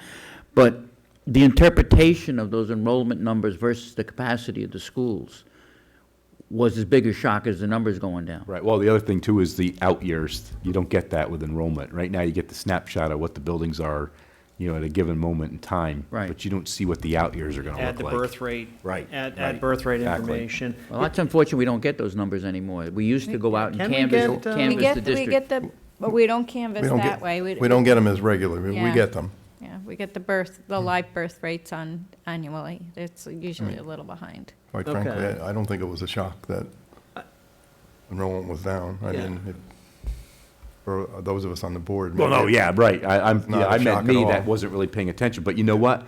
I'm not paying attention. Nobody else in the community is either. And because you're not talking about it, now it's we, because I'm here, Okay. not talking about it regularly, it comes as a shock to the community. I guess that's what I was trying to say, not that you guys were asleep but I just remember, and I'm thinking, well, if I didn't know that, then I get everybody else in this room sitting with me while listening to you didn't know it either, and are now, Okay. surprised. The only- Because the it only- just doesn't get talked about. The only problem I have here is spending money we haven't budgeted. Yeah, and I guess my question is what we're really trying to do. I think I think we've talked about this a little bit, and the point is not to get caught off guard. So in everything we've talked about, the other side of it was setting some milestones. So, at what point do we say, all right, maybe we need to be more, okay, if enrollment continues to drop, at what point does that set a trigger and say, all right, now we need to start thinking seriously about what the reaction is? Or perhaps at that point, we need to spend some money to get a longer projection, to have a consultant give us more information. So I agree. I'm not necessarily in favor of spending any money on a consultant Okay. to do this, but I think that and it will take in-house resources, but I think that it's something that needs to be done. The data is there. I think it's a matter of pulling it together, getting live birth rate information as much as possible, and then establishing, some milestones, some criteria for when we're going to react. And I would just like to see a report on it on a routine basis, a once a year basis, and March 31st. I mean, from a budget cycle, I'm not sure whether Well, that's early enough. Seems or- that certainly we could have the possibility to do another enrollment and capacity study as a budget item for this year. That's a goal. We could have, because as stated, I mean, we're talking about spending money. Yeah. Well, yeah. But- Oh. Is that necessary? I guess my Yeah, point I is, don't- what is it we really want Yeah. with this? I know they're your goals, but Yeah. as we always say, your goals are my goals, which is a good thing.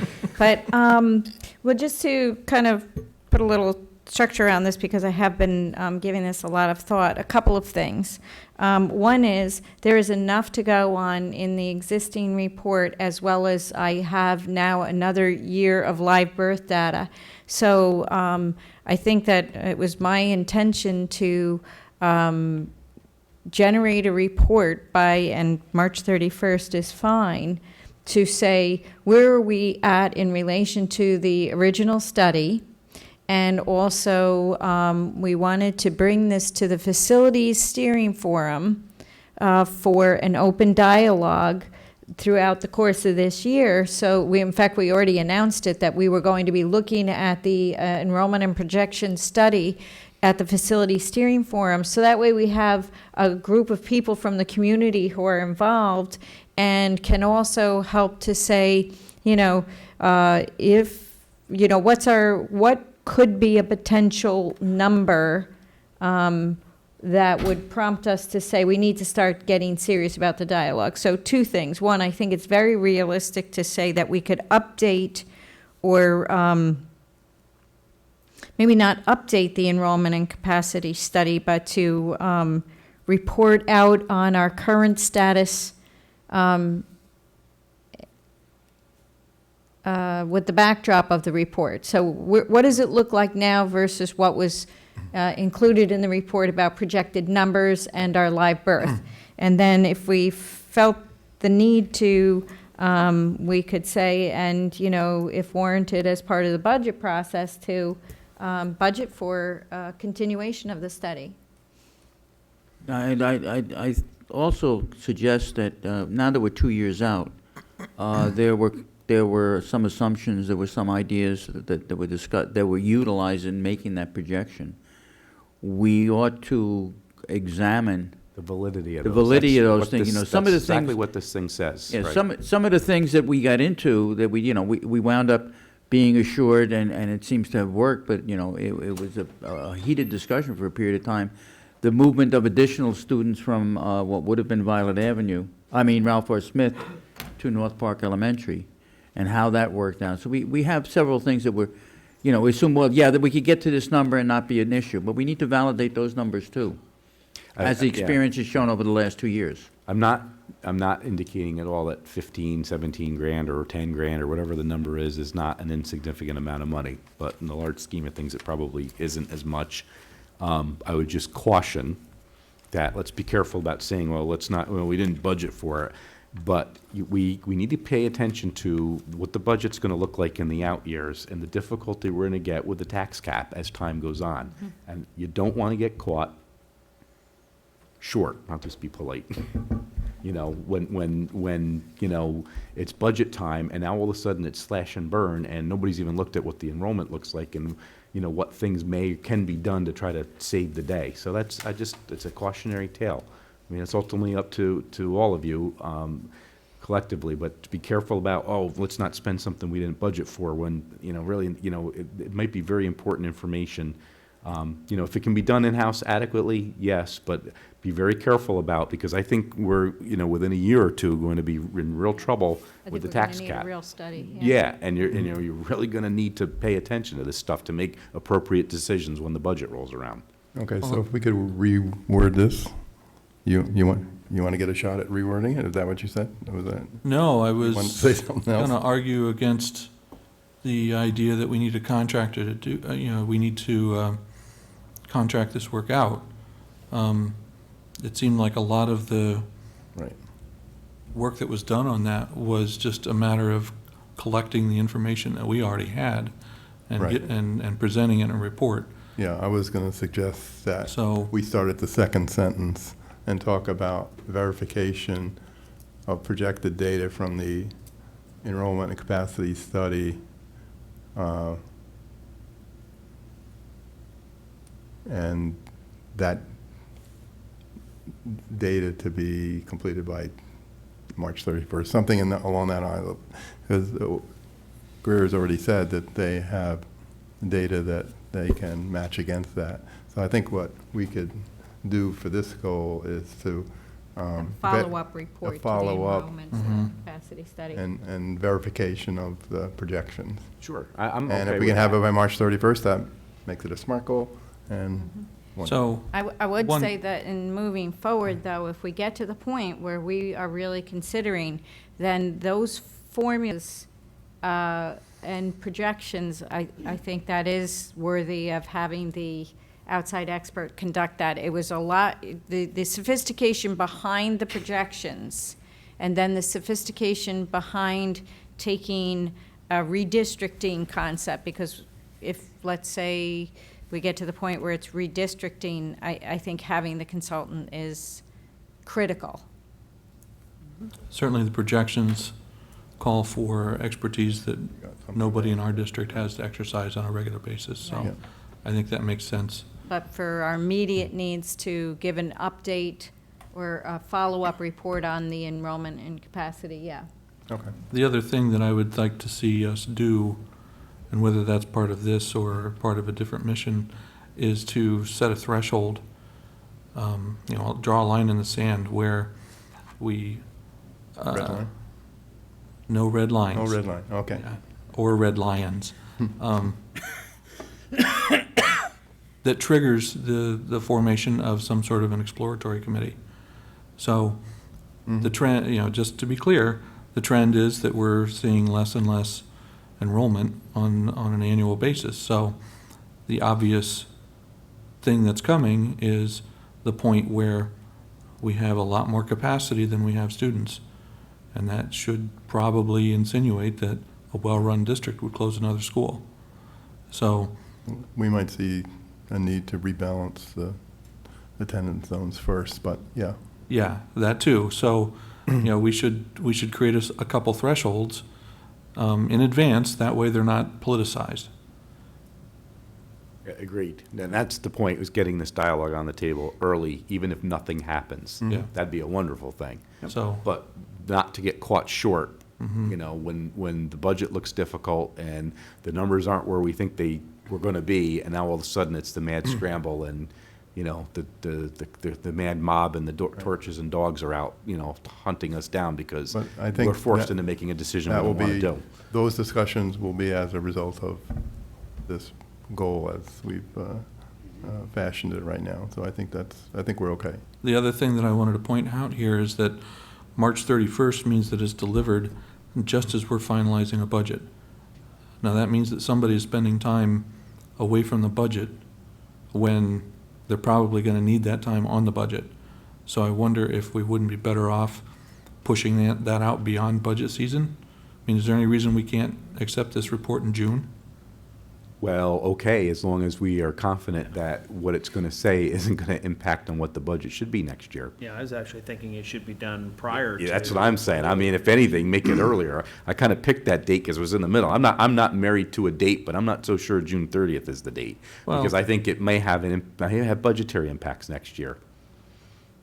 And I like the emphasis, Kevin, you've made on it, this, because it was a factor I don't think really played very serious role in up till now is the and I don't think we understand it, the projection of the impact of this compounded tax cap year after year after Exactly. year. I think we're going to be up against it in short order, whether it's this year or next year. I mean, planning budget, not obviously the budget we're in now, but the budget we put together for next year or the year after, I think we're going to be up against it pretty quickly. So let me be clear, because I'm not quite sure I understand what you're saying. Are you saying that you want that information by March of next year in the event that we need to form an exploratory committee to close a building the following year? I don't know. I guess that's what I am saying. But I'm not, I guess, because I'm not trying to say I'm looking to close a building, because you have to be very careful. I can just see people, you know, jumping Okay. off the couch and snapping the TV off, yelling and screaming, because I just didn't want to, it appeared last time to me, the outsider, that, and I don't think the board was necessarily, more the community was caught off guard by demographics, numbers, capacity studies, and, you know, and quickly we're into budget season, and now a decision had to be made because the back was up against the wall. And I just don't want to see that happen again.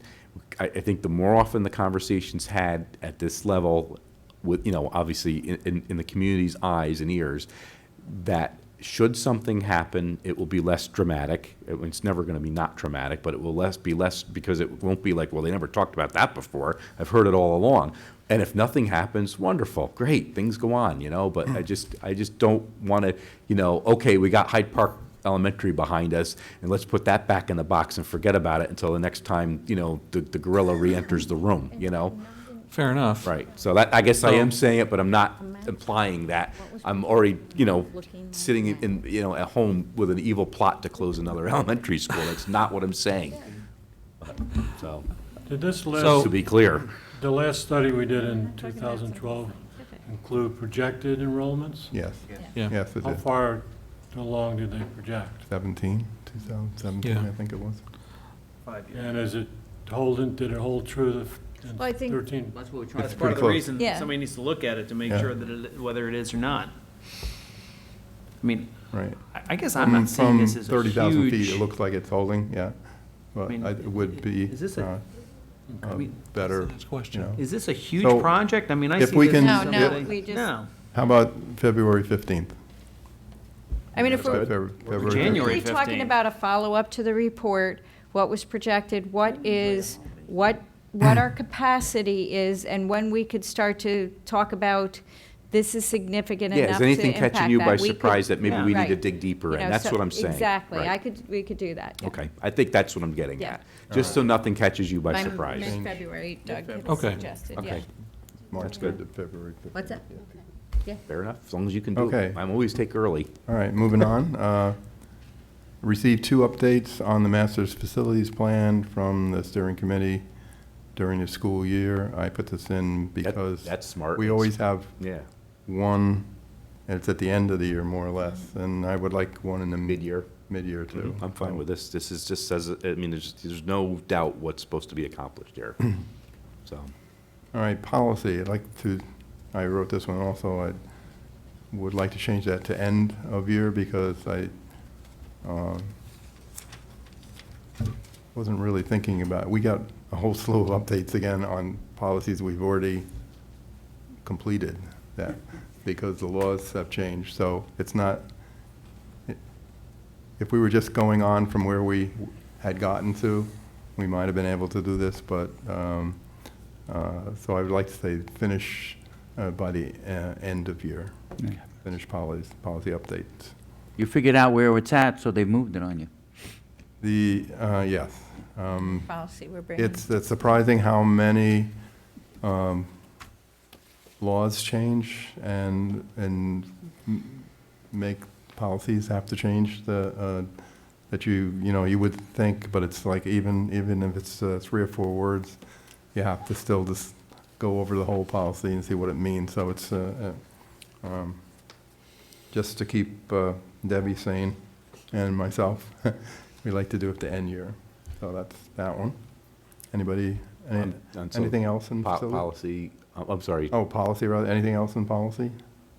and that's just by end of the year, said, or mid-year? End of year. Oh, I'm fine with end of year. Yeah. Yep, that's fine.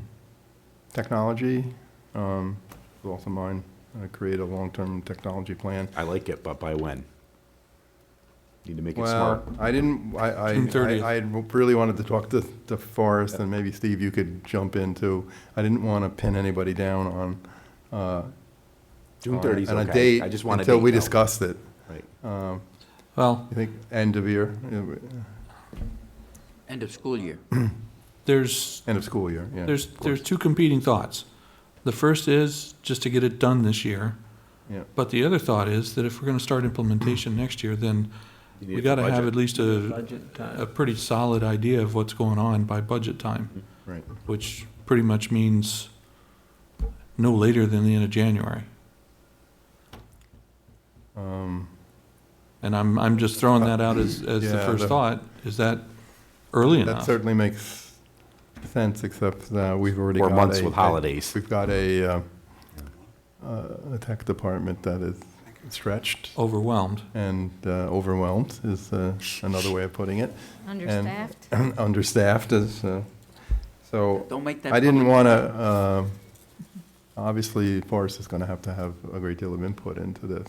We can have as many technology subcommittee meetings as we like, but in the end, it's his job and it's his department and it's, his future as to what's in there. So I didn't want to overcommit him, so that's why I didn't put a date, because Yep, and that's why it took us a year to build a plan. yeah.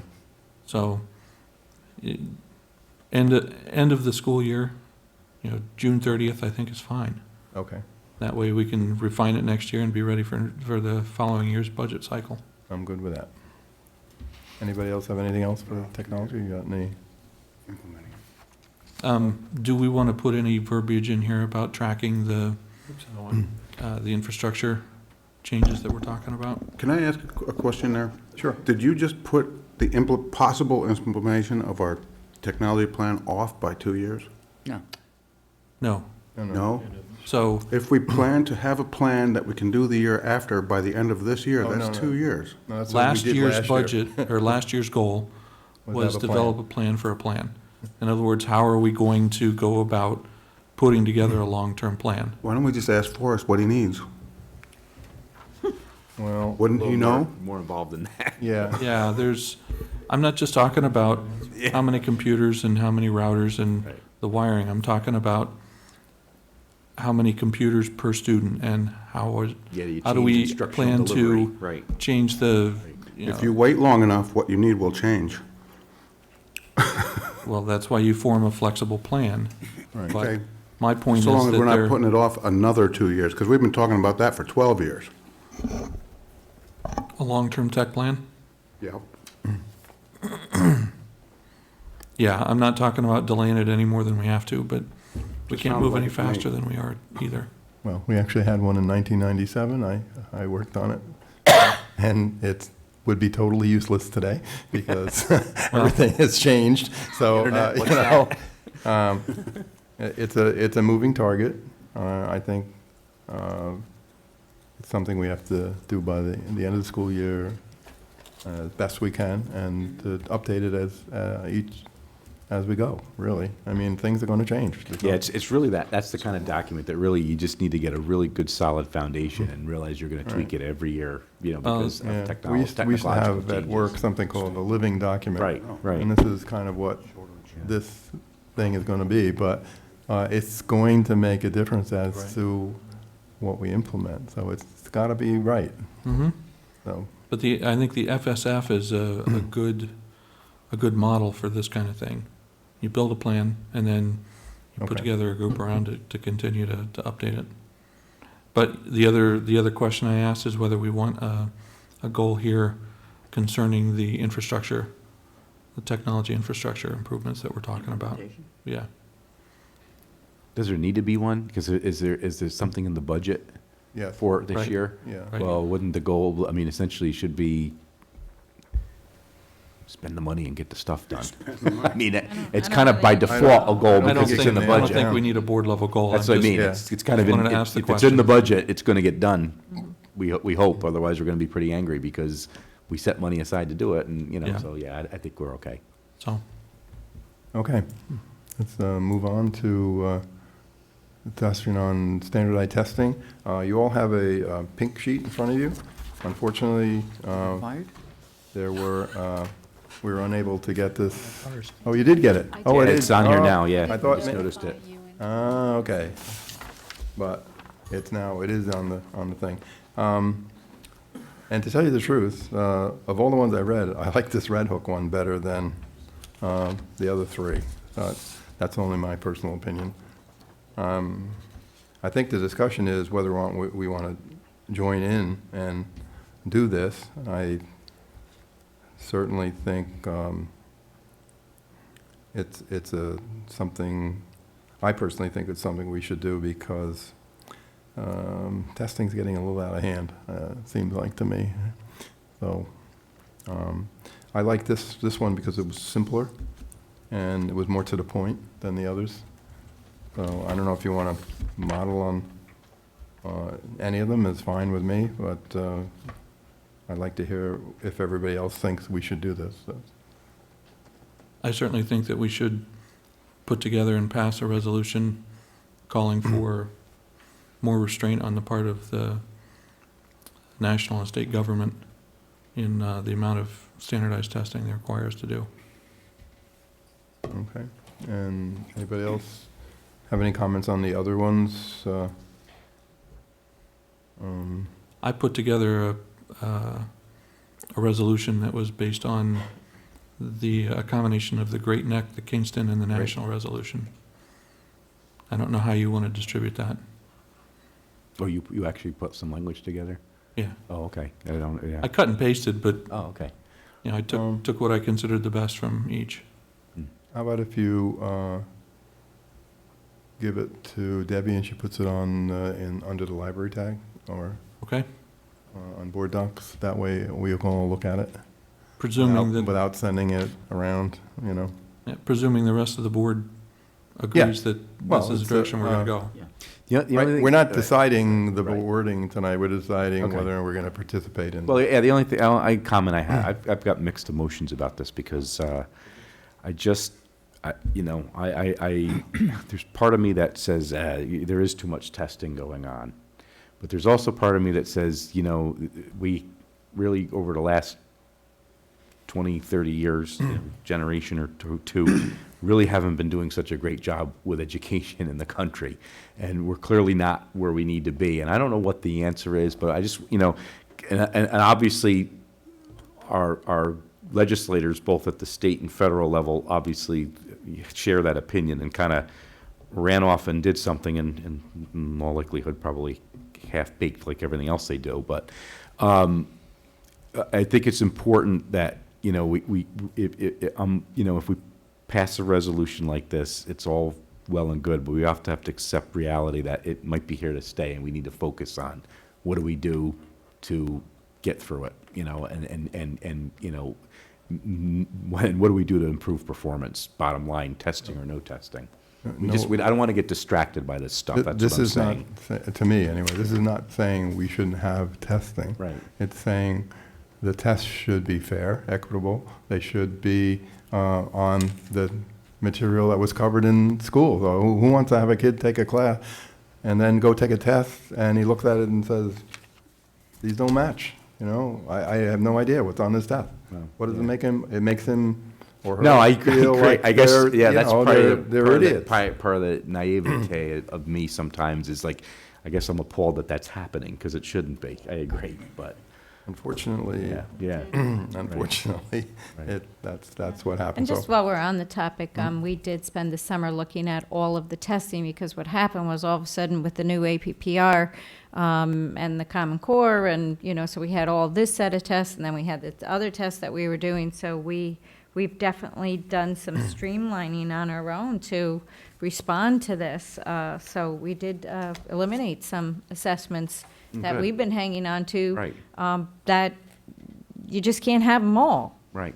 And if we need to have, you know, some of the assessments that we do have now, and we're going to keep them because we need to or have to, then some of the other ones had to go. So we did make some progress there this year. Okay, that's good to hear. I just, you know, I get concerned because I hear a lot of chatter about this on both sides, and I'm like, you know, I just want to make sure that, you know, unfortunately, you know, not to be a defeatist, but, you know, it's probably going to be hard to overturn, but it doesn't hurt to, you know, to be another voice expressing concern among the many other voices that already have. But I just want to make sure that, you know, we continue to move forward and not just sit here and wring our hands and say, well, this is terrible and we're just not Oh, going we to deal with it. can't, yeah, Okay, good. yeah. That's important. So, So we'll look forward I to would- seeing what you have put down. yeah, and- would you mind if I share a Google Doc instead of distributing a Oh, link? Google Doc is actually fine. Okay. Everybody else knows how to use Google Doc? If they don't, this is your opportunity. Yeah, it's a wonderful thing. It is. You'll get a link Okay, you're going in to the, send it by in the email? mail. Oh, Yeah. okay, And that's If you fine. can't understand or what to do with it or how to Right. manipulate it, call me. Okay. And I'll work with you. Just put in a plug Yeah. that the link on our website for the high-stakes testing for parents and community members, please take that survey. That's an opportunity. Okay. We move on to agenda item 9.1, motion for the consent agenda. I'll move the items on the consent agenda, 1 through 8, as stated in the agenda. Second. Is there any discussion? All those in favor? All those opposed? Motion is carried. I don't know, was that, I have an older version. Was personnel included in that one? Yes. Yes. Can I make a comment? Certainly. Sure. I would like to acknowledge that in the personnel agenda, we have Chance in our audience, and Chance is returning to the district. He was an exemplary employee in our technology department part-time. We had someone who resigned from the district due to family circumstances, and we are so pleased that Chance is back, not only with us, but with us full-time. So welcome and congratulations, Chance. Talk about a man willing to face a challenge. He's up to it. We know that. Moving on to 10.1, and I have a motion for special education placements as listed in the item. So moved. Second. Is there any discussion? Quick summary, we were presented with 58 items on the IEP placements. 3 of those were 504s for students. 25 came from the CPSE, 5 program reviews, and 3 exited students, and the rest were represented, the number was 7 new students in the programs. The exited ones are students exiting the preschool and being given hearings in the school district about whether or not they need an IEP coming in. The process is they complete their time at the CPSE level. It's determined that they're ready to move up to the school, and then a second set of hearings are held to determine whether or not they need IEPs at that level. There were also 30 items from the CSE, of which 6 resulted in new students being given IEPs, and 1 student request was determined to be ineligible for that. Thank you, Dan. All those in favor? Opposed? Motion carry. Can I have a motion for 10.2, consultant agreement for special education services as designated in the, this item? So moved. Second. Is there any discussion? All those in favor? Opposed? Moving on. Have a motion for 10.3 as stated in the, this item is for the infrastructure for the park testing. I have a motion, please. So moved. Second? Is there any discussion? Oh, yeah. Yeah. Who wants to go first? I just would like a little overview of Yeah, for what this is. $5.1 million, or, I'm sorry, 501, or, I'm sorry, I can do the math here real quick. We had that the last meeting. We did. Oh, I must have missed that, sorry. So I wasn't here in the beginning of the last meeting. Yeah. this was discussed, Okay. and it was presented. But if you need information, ask now, and Yeah, we'll that's- we'll Yeah, try and just fill give you me a in. quick overview. Yeah, and I mean, think it's just- Yeah. important, again, that, It's, right. it's basically the infrastructure to allow internet capability, the completion of our phone system for both communication and safety. We had our upgrade of our telephone system for our elementary buildings. What remained was the middle school, the high school, and district offices. So this would sync us all with our telephone system, our infrastructure for wireless technology and internet connectivity, as well as a placeholder for devices to be determined, but a $300,000, a portion of that for student devices to help assist us in instructional delivery as well as the park assessment. This would be the first step of a technology initiative, because we can't even begin to talk about a technology initiative if we have nothing to connect it to. So this would bring our district up to speed with connectivity, with It also- all the switches in all the buildings and multiple data points and. Okay. Yeah, And it's so also this been is- audited for the safety issues that have been exposed during the safety council, so. So, refresh my memory, and, well, and also for the public, the $600,000, that was in what? Was that a separate bond issue, or that was just in the operating budget? Operating budget. Okay, so it was as part of the operating budget. Any other discussion?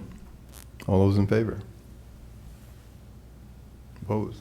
I just don't like spending this large amount of money. I know it needs to be done. I'm not opposed to the work. it really makes me uncomfortable. We had a number budgeted at $600,000, and the number came in so much higher, and this really makes me uncomfortable. This is a lot of money in addition to what our voters expected to spend, so I just Okay. can't in good conscience, so. All right, the motion carries.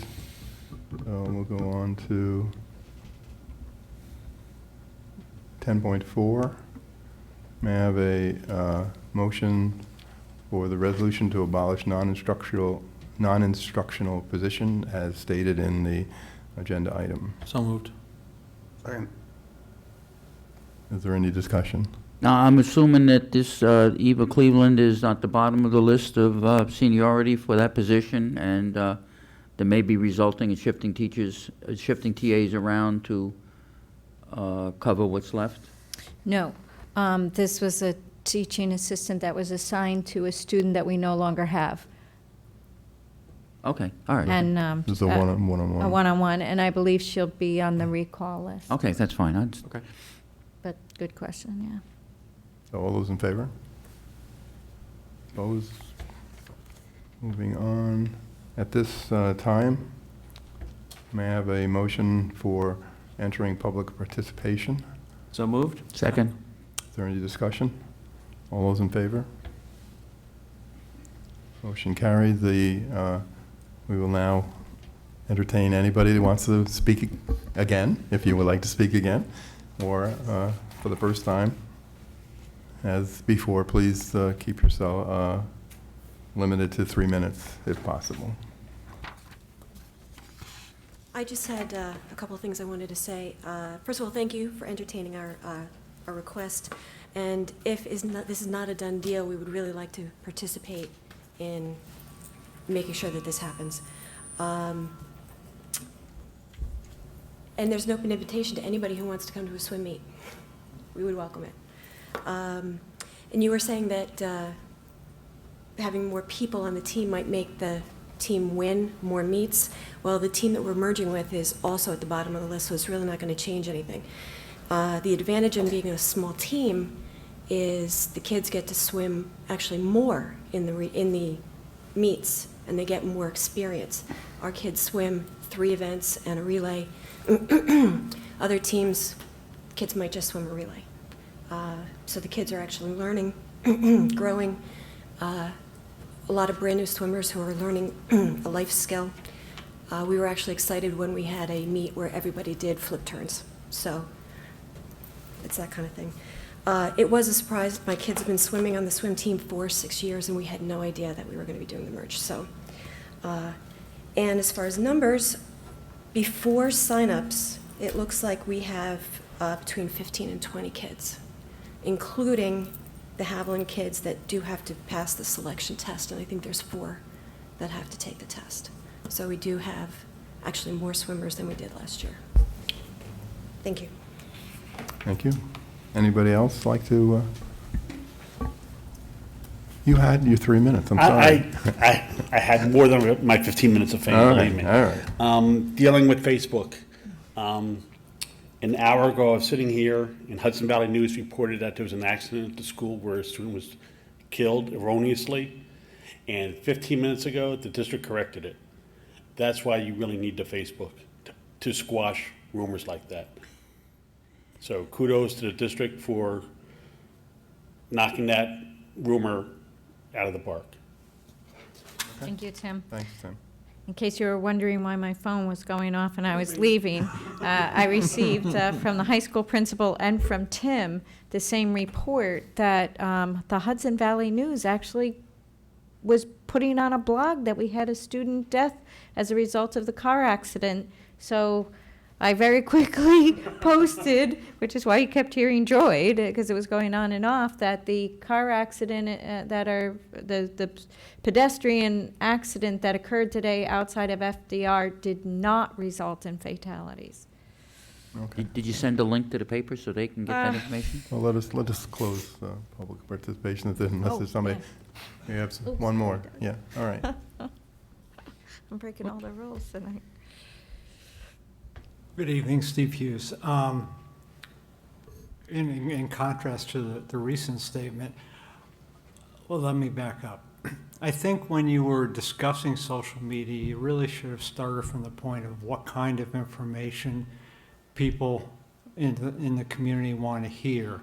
And I think it's much more likely, rather than something on the Triborough Amendment, which a lot of people, or some people would find interesting, and provided they took the time to read the entire thing. I think people are more interested in, the quick news blurbs, information about what the hot topic at the board meeting, for example, we're going to be discussing the merging with Marlboro. And for that kind of thing, I think Twitter is probably a more appropriate medium. Because you can get the information out there, people will get it immediately without having to look at their Facebook page. And it's a way of engaging people in what's happening now so that they're aware of, coming to a board meeting, or for another example would be the budget vote results, things that get pushed out to them rather than still requiring them to go someplace to get the information. And just for Mr. Sheehan's benefit, if you want, I can put in big bold letters, I am not advocating closing the school. Yeah, flashing. Yeah. All right, is there anybody else? I have a motion to close public participation, please. So moved. Second. Any discussion? All those in favor? We are now out of public participation. Do we have any, in 12.1, do we have any board subcommittee reports? We Just had a a- policy meeting. If I can start out, we had a policy meeting. Mr. Heater, did anybody want to respond to the public participation? Oh, I am very sorry. I am just, Moving right along. that's why you're sitting up there. See, Kevin was supposed to help me out Sorry, too, I but he, wasn't paying you know, he's attention. like, does anybody want to respond? I'm sorry. Late hour. Actually, no, Can't kick but them thank you under for the the table. comments and, you know, but there really keep wasn't clear, anything, I guess, I had to add. Oh, it's so. on, it's like a wave? All right. Thank you. I guess I will comment. I think it's very good that you ladies came today, that it's really important for us to look at these things and see what the effects are, and thank you for coming. Okay, now, anybody else? You want me to go first? Yeah, go I ahead. was at the Energy Committee meeting last week, and it was short and sweet. It was more of an introduction to each other and a review of the schedule for the year. And the main thrust will probably come when we start receiving data and being able to review and such. So, which hopefully be the end of October, November. Okay. Anybody else before I talk about? Actually, I'm kind policy? of peeking at Gary's notes here, and I saw some other notes about it. If it just take a moment, because I don't know where else to bring it up. Can we have very brief, quick discussion on the Dark Campus Initiative? I want to make sure I understand that, because if I think of what I think it is, I don't think that's a good idea, but let me hear it. I don't either, but I could give you my input on Right. that. I forgot about that, actually. I saw it highlighted, so, sorry, I was looking at your notes, but I actually I looked at, remember reading it, and I was But it going to bring wasn't it a up. test. Exactly. anyway, the Dark Sky Initiative, or .org, is, what they want to do is shut down all your outside lighting at your buildings. That's insane. Well, that's kind of how I reacted to it. Just- You know, Right. I think there's, depending on where you are and what you are and such, you know, to totally blacking out a building is not, in my opinion, a good thing to do. Security is a Exactly. bigger issue Right, than energy, right. you know? And And I don't see where you'd save that much energy, That's a energy. penny wise, pound But that's what foolish. Dark Sky is about, is just taking all your outside lighting down. Put it on timers and Right. critical Yeah, times you put it on. No, but I if mean, we- one of the concepts is, from a security standpoint, is that if it's dark, anybody who goes into the building is likely gonna take some illumination with them, a flashlight, whatever. So any activity then also becomes more obvious when the building is dark. I mean, that's one of the elements, and then there's the energy side of it as well, but, I always thought the light up would discourage a lot of vandalism. Yeah, Yeah. people are less likely to lurk about if Right. they're in light. yeah. You do work for an energy company, right? Yep. You can- But, No, I but no, don't but- disagree. I don't but- disagree. But, There's a- but, yeah. I to was be- reading my notes. To be fair, we've experienced a lot of theft of equipment Blank on exactly. Yeah. from our places, and you know what? You throw up a couple of lights and keep it lit all night, and suddenly that stops. Yeah. yeah. So I don't know why that wouldn't translate to a school I district. mean, I'd be interested in So- seeing some statistics on it and see if, somebody who's actually used it. I Yeah. mean, I know it's out there and I know it's being used by, I don't know if it's being used by a school district, though. I know, experience at a district, we had security issues and break-ins when we didn't have sufficient cameras. We added the cameras and upgraded the quality so we could utilize them in the limited lighting we have. If we turn off all the lights, guess what? We've now negated all of those Yeah. cameras. I urge caution there, because I think Yeah. that's really unfortunately, our facilities, they're not a nuisance, but I mean, they're an attractive nuisance at night because of some people, individuals that's just, Yeah. they attract to a little more attention than the average facility because of what they are and who the people that would tend to gravitate towards a school. and to do it harm, and I just think it would be a really bad thing to do. I just really think it's a bad idea. As much as I like dark skies, so. If anybody's interested, the website's darksky.org.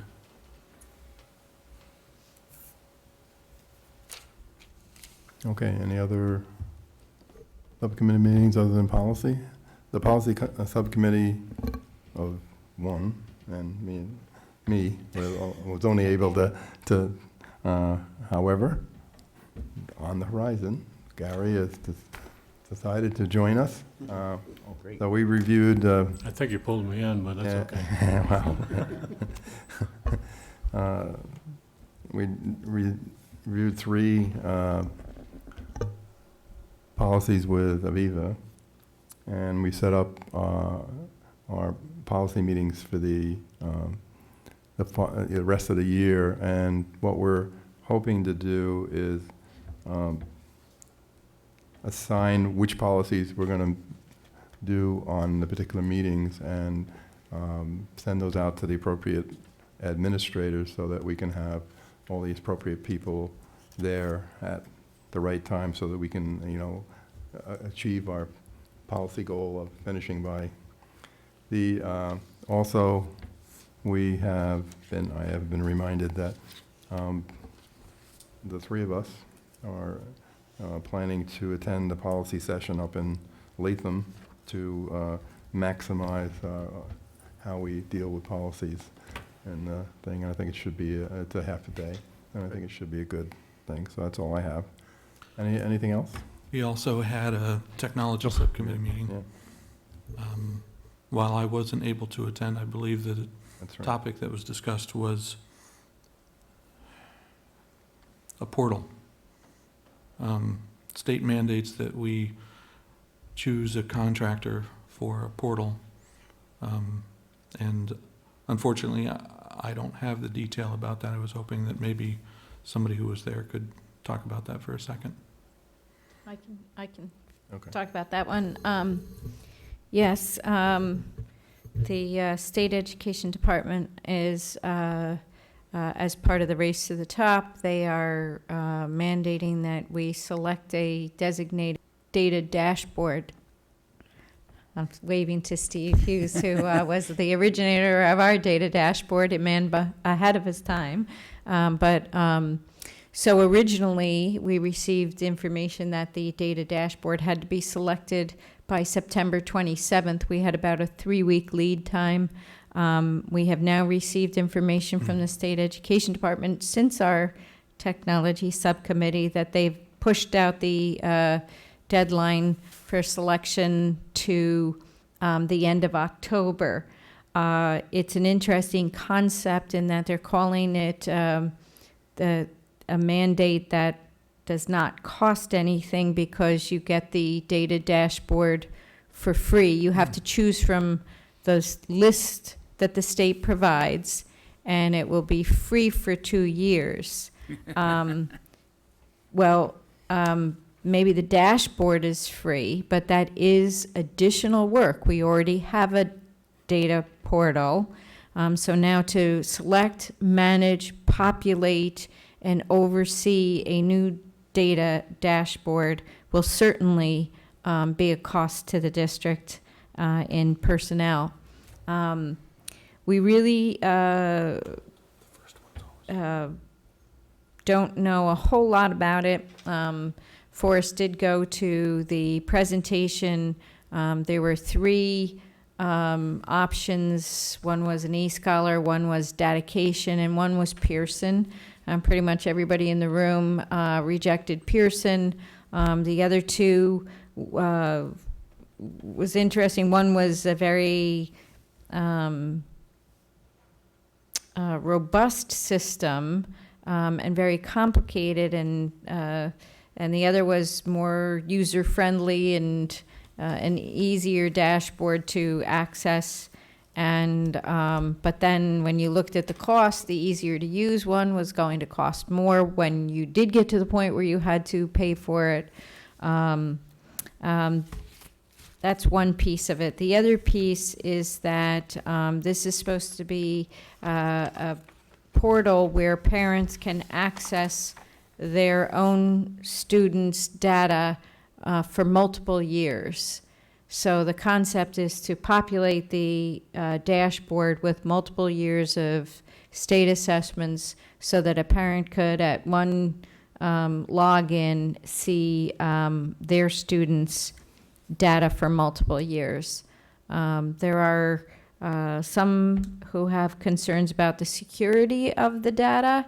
The state system has more security than, many of our existing portals because it's a more sophisticated system. With that said, I've also heard someone eloquently say that, well, they've managed to hack into government data, so why would any of this be safe? But, and then just some concerns about, again, where is all of this assessment data going to, and is this a service that parents want, or why is it being mandated? Why can't we just use the existing portal that we have? So there would be some duplicity in systems if we have to choose a mandated portal plus maintain our own portal, because the state approved one won't do what we need for our student management system. Yeah, the couple of, I don't want to draw this out, but a couple of issues I have is data security and data sharing. I'm not interested in sharing our student data with the state, who in turn will share it with the federal authorities. I don't know whether that's part of this, but I don't know that it's not either. Right. Well, we're mandated to do that. We don't have an option. Well, This one here. your license may be part of that, but we still control the money. If it requires us to pass a budget that funds that kind of thing, then that's another point that we need to discuss. But the other concern I have is that eSchool Data has a portal, Mm-hmm. and it's much more compatible with our current systems. Mhm. So, Many districts are very concerned about this yep, mandate, and like well, I think I'm going to stop there. yeah. Okay. So it's on to, Upcoming subcommittee meetings. Mm. The special ed subcommittee is going to be meeting on Monday okay, at 9:30 at North Park. okay. In addition to that, in case anybody's forgotten, tomorrow, September 27th, athletic facilities ribbon cutting, homecoming game starting at 5 p.m. is up at the high school. On Wednesday, October 2nd, we have facilities steering forum at 5 p.m. here at the administration office. On the 15th, that would still be Tuesday, the 15th, not the 8th, the policies committee will be meeting at 3 p.m. here at the administration office. Wednesday, October 9th, the energy committee will meet here also at 4:30 p.m. On Wednesday, October 16th, the budget input group will be meeting here also at 6 p.m. On Sunday, October 20th, is the Children's Health and Safety Expo. It's from 10 a.m. to 2 p.m. and it's at Hyde Park Plaza. Tuesday, October 22nd, is a policy committee meeting at 3 o'clock here in the district office. And on Tuesday, October 22nd, also, there is College Information Night at 7 p.m. at the FDR High School. And I think we settled on next Thursday, October 3rd for For- audit committee, right? For audit. Audit Well, it's not. It it's may not- change. It may change, okay. Surprise. October board meetings. Thursday, October 10th, 7 p.m. here in the district office. And also on Thursday, October 24th, 7 p.m. here at the district office. We have no need for a, One more more. date. okay, A community collaboration, actually, with the Hyde Park Central School District, but the Hyde Park Lions Club is having a community walk for Mr. Site at FDR on Sunday, October 6th, from 9 a.m. to 1 p.m., and this is honoring past District Governor Lion Ed Blodgett. So again, that's open to the entire community. It's called Community Walk for Sight on Sunday, October 6th, 9 to 1 at FDR, and all proceeds will be donated to the Lions Eye Institute in Albany, New York. I heard this evening that that was moved to North Park because the track isn't complete yet. No, that's the Get Moving. That's that other thing. Yeah, the Okay. this Sunday, the Get Moving Fit program is moved to North Park. This also was supposed to be on the track, and they're actually just going to utilize the softball field. Okay. okay. And we have no need for an executive session, a second one. So that leaves us to, I entertain a motion to adjourn. So moved. Second. Any discussion? All those in favor? Congratulations, you cut an hour off the last meeting.